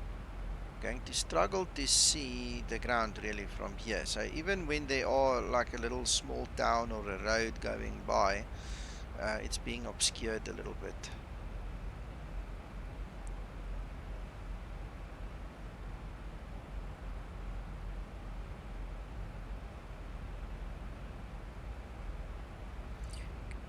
Christian, I'm glad you say that because there are a couple of guys I've seen today that are complaining about the instability on the approach, and God knows what they're doing wrong. I don't know. It's weird. It happens. Sayed, yeah, we're going to look at Paro in Bhutan at some point in time for a group flight, just to get the guys excited and to stretch their imagination and limits a little bit. But thank you for that one. Please keep reminding me. Don't be shy. I'll try and make a note somewhere, but I might forget. So closer to the time, it might be worthwhile if you just mention it again.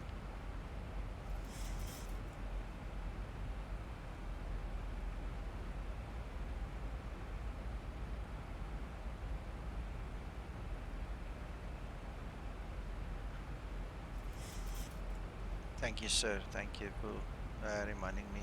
It's appreciated. I'm so busy. My head is scatterbrained. I deal with many people every day, and in business and in the Zibo and everything. So things get lost sometimes. Definitely, the speed needs to be correct. The configuration needs to be correct. There are so many things that you really need to look out for.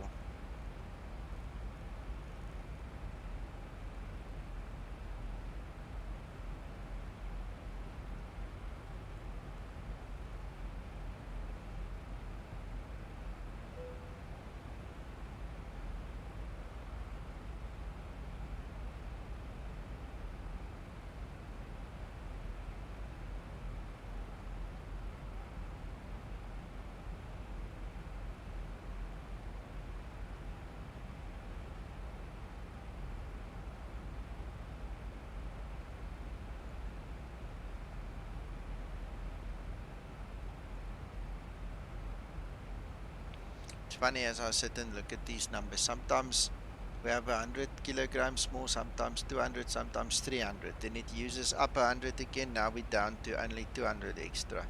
It's amazing how the dynamic actually works in the sim, that it is so finely tuned that it actually picks up the differences.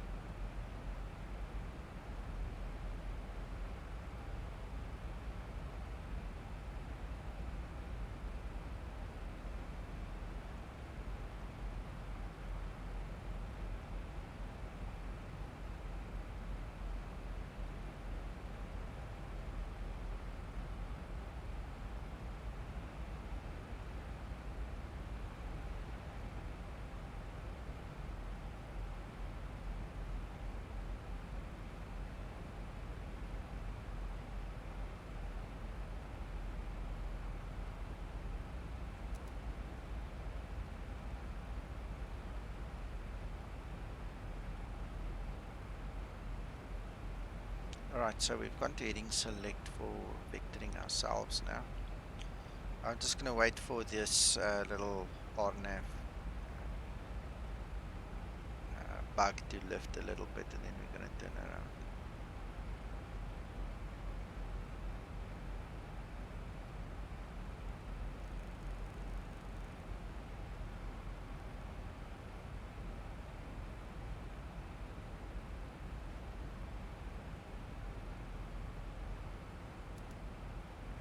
See, this is now where the rose comes in quite handy, because now you can see approximately how to turn to get back on track, eh, Joe?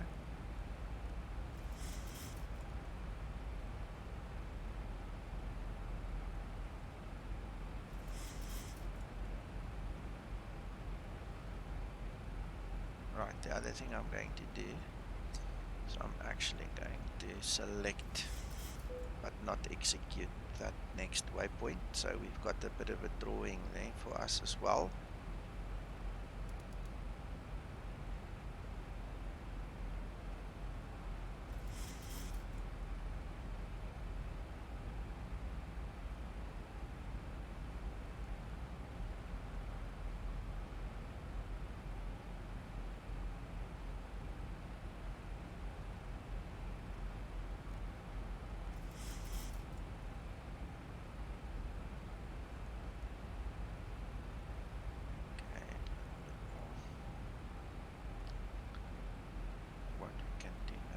Execute this and go back to our nav and let the aircraft just fly itself again.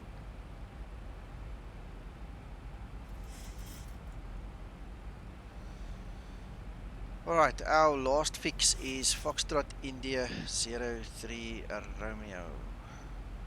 Foxtrot India 03 Romeo.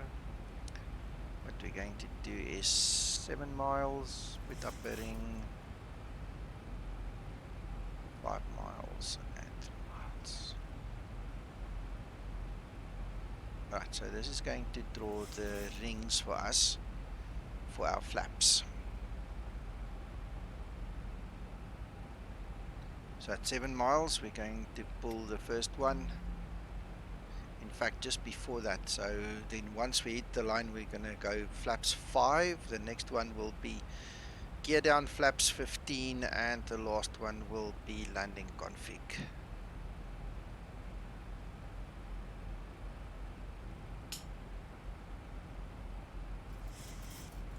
Okay, Christer.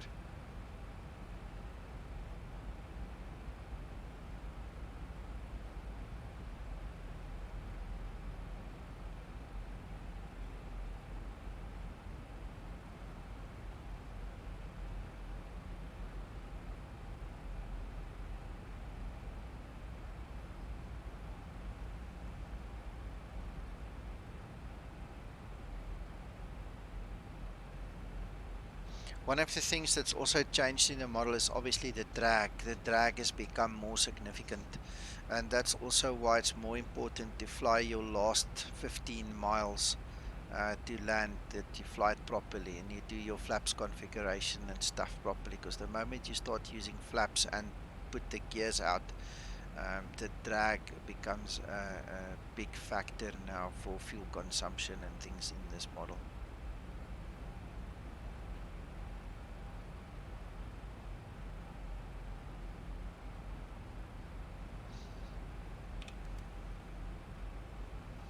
Almost forgot to on my speed brake. I haven't even touched that button once in this flight. It was so spot on and nice. No, my speeds were fantastic coming back from LPPR. Awesome.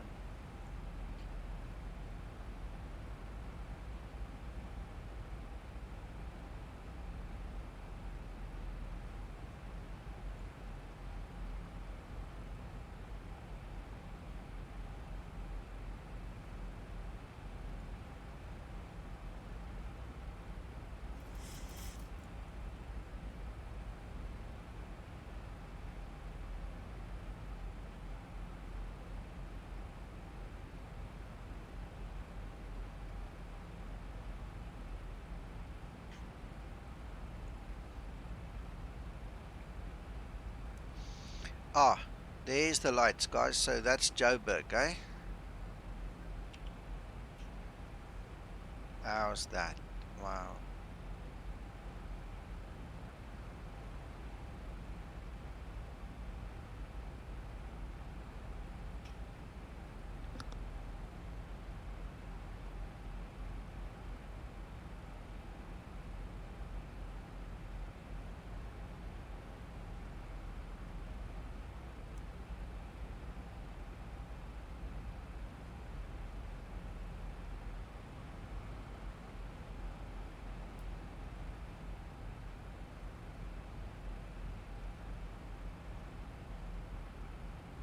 Thousand to go.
Warren, that is the overlay from Sim Toolkit Pro.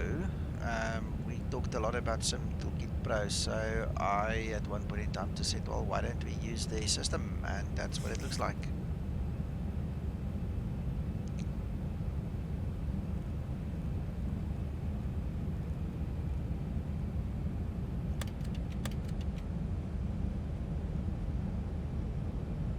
It also has a you can change the transparency as well with that, Nico.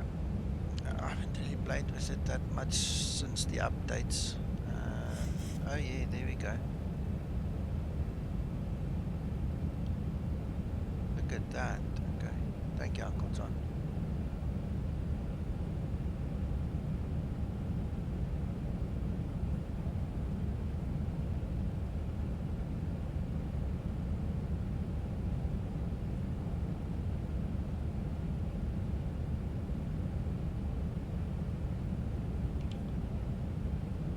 Right, are we ready to land? Let's have a look. See lights. I've left my board in the car, so I can't score you tonight, Nico. 100, cool.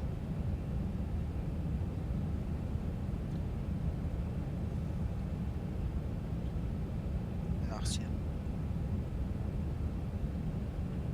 Right, so I just want to balance my hardware throttles with the actual throttles here, and then we're going to get rid of the auto throttle and go land.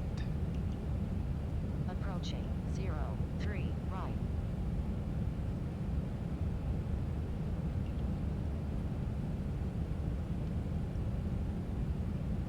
Epic. Yeah, you just came in time. You're right. Not much, buddy. We're gonna just dry land this thing best we can now.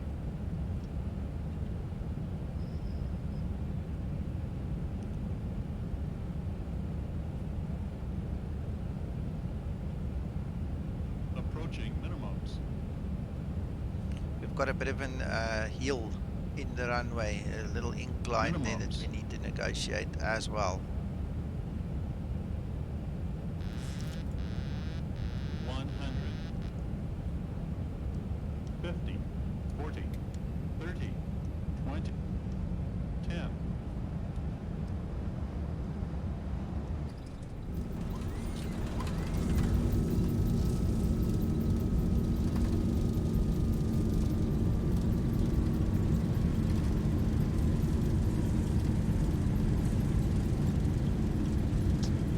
Caught my butt at myself. Yeah.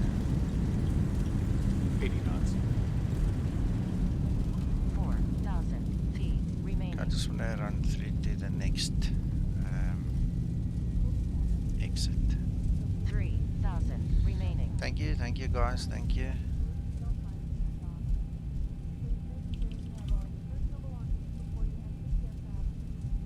Practice. 2,000 Practice. remaining. Epic.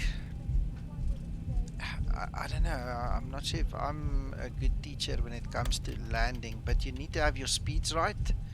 Fly on the ILS as long as you can. Start by doing that. Pick a runway with an ILS. Stay on the ILS as long as you can and disconnect and get the feel of it. That's the one thing. The other thing is, don't even use the autopilot. Go take an airport and start flying hand circuits with your hand. No autopilot, nothing. Start flying the aircraft with your hands to get the feel of it, because that is the important thing. You need to feel what it feels like and how it feels when it feels that way and why it feels that way. And the only way you're going to do that is to just take it, go fly hand circuits with it. You know, forget about the autopilot and automation. Learn it, you know, just play with it.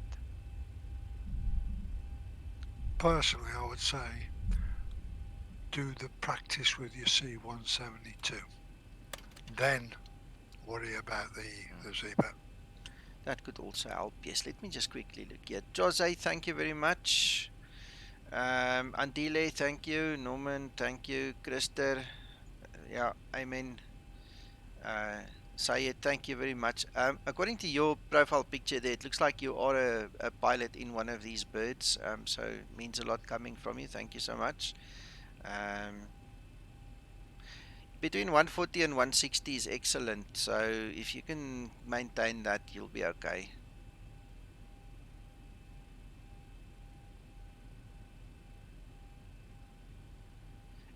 Normand, it depends on the actual landing. It depends on the actual approach. In this instance, I did not. I left the trim where it was. So whatever the aircraft gave me, I used it, and then I basically used the yoke and the pedals for the rest.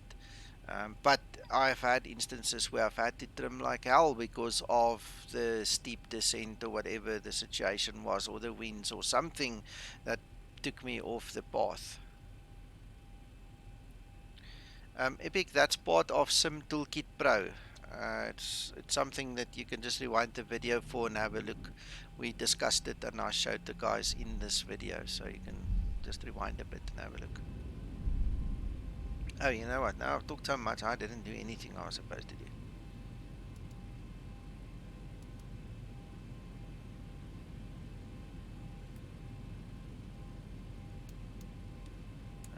Keep you on.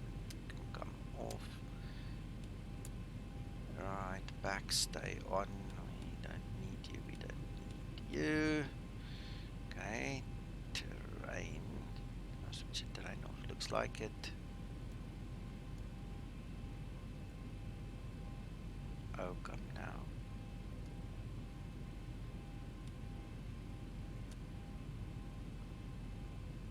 And on the neutral. Right, then APU.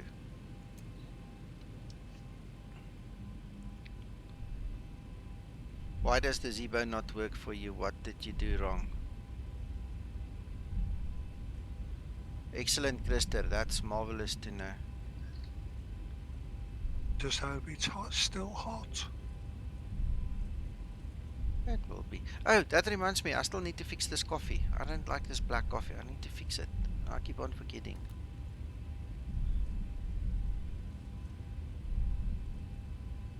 Epic. On a Saturday evening, if you are on VATSIM, you'll probably find me on VATSIM, and then all you do to fly with me is just join me on VATSIM.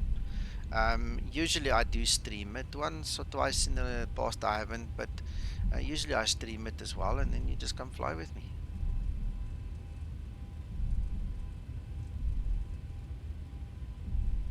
Yeah, it just sounds like you need to learn something. There's something missing there, because the model itself works perfect.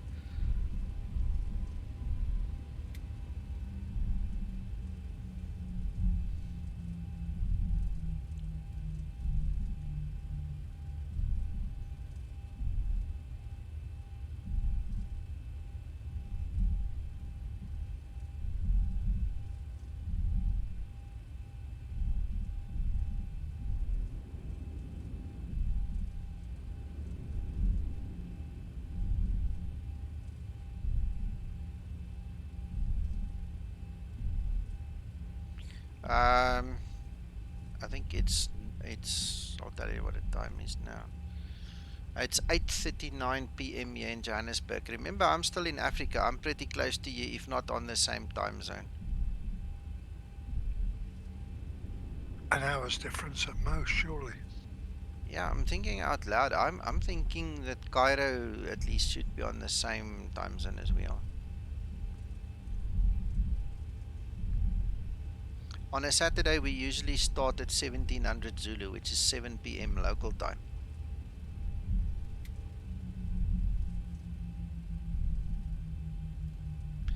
The only reason it can't load the scenery is you put it in the wrong place, or you have an additional folder, which still means it's in the wrong place. Epic. You just have to read the README carefully.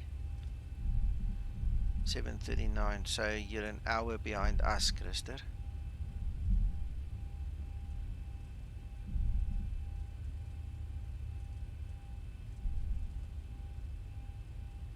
Okay, cool. Yeah, I'm in South Africa. I am in Johannesburg. This is my international airport where I actually landed now. And by the way, guys, if I didn't say it, welcome to Johannesburg. Welcome. And thank you for flying with Skymatics Air tonight.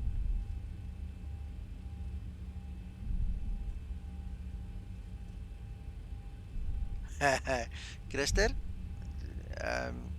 you're very far ahead of the US guys, so just, you know, think on that if you want to.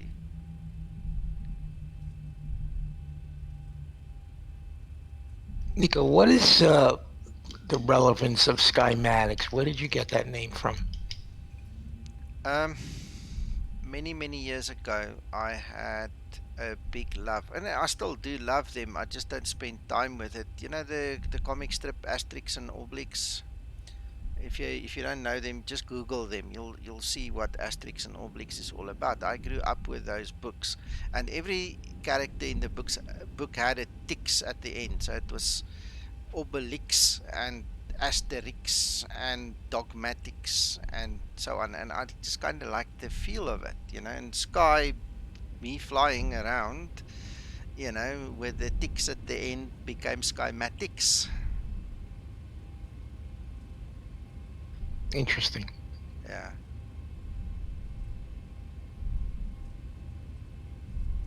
Yeah, I love them too. Asterix and Obelix.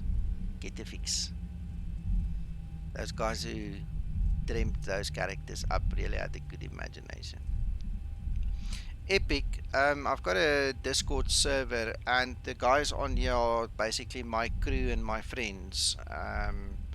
So you can join my Discord, but that doesn't mean you're necessarily going to get into the stream with me until I get to know you better and all these kind of things. But you're welcome to join the Discord, and the link is in the video description below the video. Right, so this is one of the inclines. Let's see if we can muster up, get over this one.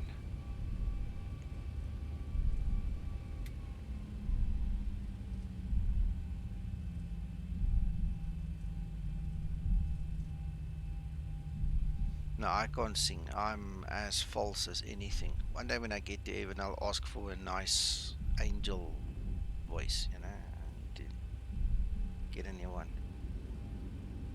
It doesn't stop him singing in the bath, trust me. Yeah, or in the shower.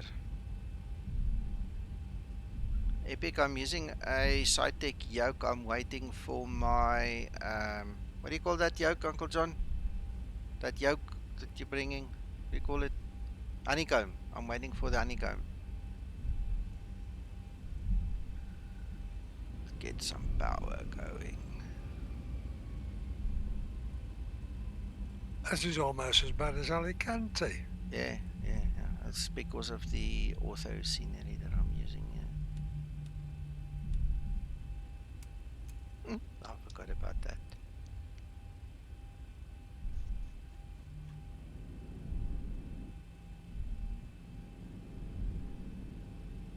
Thanks, Epic. We'll see you again sometime soon.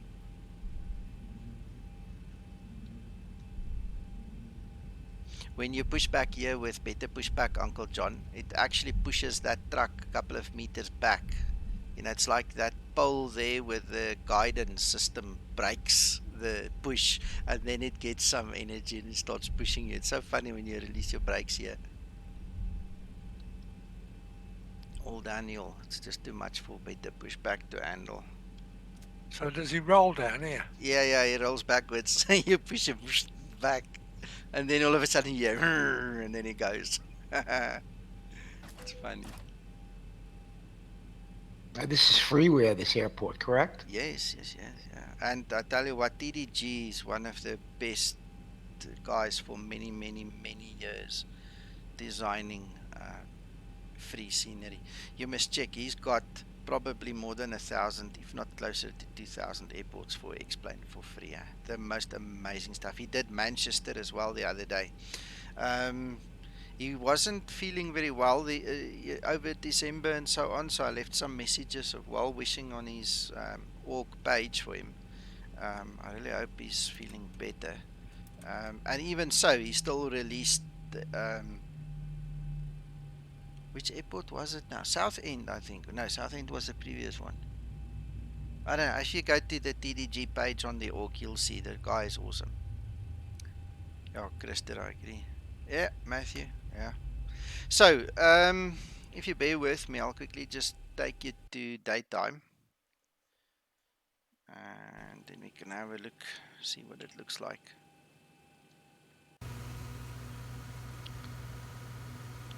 And this is pretty much the best. There are anomalies, don't make a mistake. There's one or two issues with it. But this is overall pretty much the best scenery that you can get for this airport. And this is exactly what it looks like. When we travel on the highway here on the right hand side, all the A380s and things, they stand over here. A380s, 777s, 747s. These are the big boys' place, this one. And then even there, but you can obviously see them from the highway, so it's always nice to check the aircraft from there. And it's a big place. It's a nice big So that's where I'll be parked up. Yeah. And then we've got the domestic, all of these ones down there and there and around the corner. It's all the domestic ones. Your prop jobs, all the Dash 8s and Jetstreams, those guys go stand over there, and then the jets do the jetways and so on. That's Joburg City there, the actual city in the background. So nice place. If you recall that satellite. You have a nuclear plant there? No, the nuclear plant is in Cape Town. It's next to the coast because of the water requirements that they have. The electricity power plant that we have here is coal driven. This one, it's called the Kelvin power station. This one that you see over here. Now, when we fly the GA aircraft, we usually come here. This, just need to not zoom too far. Feels like we've gone too far already. Might be in the wrong direction. Let me get my bearings quickly. Yeah, here we go. This little airport over here I've flown at many times. This is called Grand Central Airport over here. One evening late, me and a buddy went down that runway coming from that side over here. And when we got to about there, I don't know, somewhere there, just before V1, we heard the most awesome clack in that bloody aircraft. I mean, I've never seen anybody stop an aircraft so fast. When we got out, one of the I don't know what you call it, struts, one of the pieces of iron keeping that wheel intact was broken by a student pilot earlier that day, and he never reported it. He had a hell of a hard landing with that aircraft, and he literally broke it, and we picked it up as we were running down. We just said clack, it finally gave way. Interesting story that happened. So if we look, there's the airport. Need to find my bearings.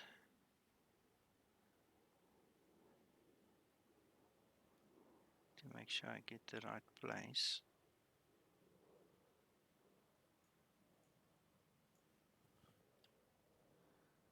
No,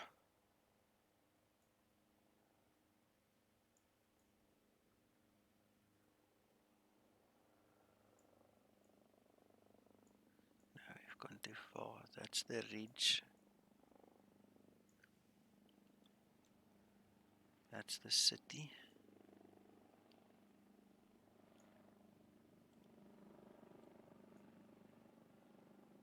Just trying to see if I can actually spot my house from here. It's proving a little bit more difficult. Oh yeah, because the cloud's in the way.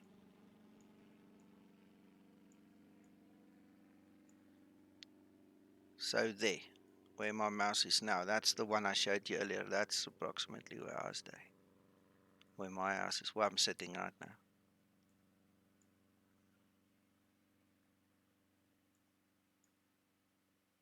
Gear down and locked. Yes, thank you, I am. Yes, Christer, I actually live here. This is exactly approximately there where my mouse is. That's approximate the area. The view isn't that great. Not sure if I can get it better, but it's something like that. So one of those Nico, things. Nico, before everybody goes, somebody's just sent me something. I just thought it was rather amusing, and the guys might appreciate it. Is that okay? Yeah. Somebody's just sent me this. There's a picture of what looks like an Airbus above it, but anyway, it reads the following. Shortly after a British Airways flight had reached its cruising altitude, the captain announced, "Ladies and gentlemen, this is your captain. Welcome to flight 293, non-stop from London Heathrow to Toronto. The weather ahead is good, so we should have a smooth, uneventful flight. So sit back, relax, and oh my God!" Silence followed. Some moments later, the captain came back on the intercom. "Ladies and gentlemen, I'm sorry if I scared you. While I was talking to you, a flight attendant accidentally spilled a cup of hot coffee in my lap. You should see the front of my pants." One Irish passenger yelled, "For fuck's sake, you should see the back of mine." Yeah, That's funny. that's funny. I had another joke a while ago, many years ago already, where they were joking about automation in the cockpit, and they said that a robot pilot and he can't get stuck and so on. So the captain comes up and he says something to the effect of, "Welcome on board. Also, we want you to enjoy the flight with us, the flight with us, the flight with us." And then he just got stuck there. And created a bit of a panic amongst the people. But anyway, that was an old comics thing I saw. 50, 40, 30, 10.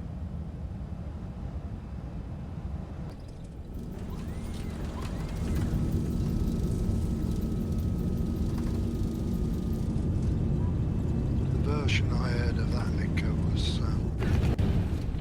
pilot comes on. Good afternoon, ladies and gentlemen. This is a completely automatic flight. I'm actually sitting in the terminal building. Nothing could go wrong. Go wrong. Go wrong. Oh yeah, Go. yeah, that's very similar. Yeah,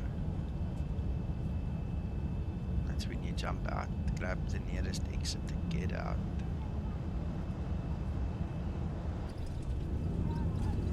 Love that wing flex.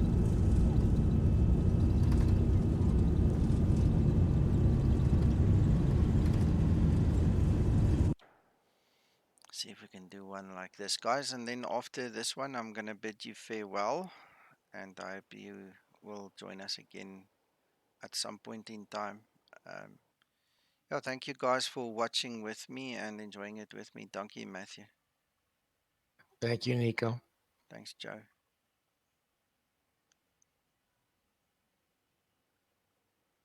Yep.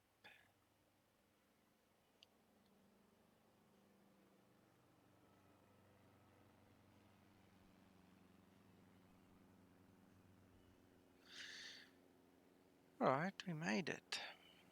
So guys, see ya. I will try fix the Streamlabs if it's in my power. Otherwise, we just continue as is. Have a blessed rest of your day, whatever you do. Thanks for your support, guys. Thank you. Yep, thank you. Thank you. Bye-bye.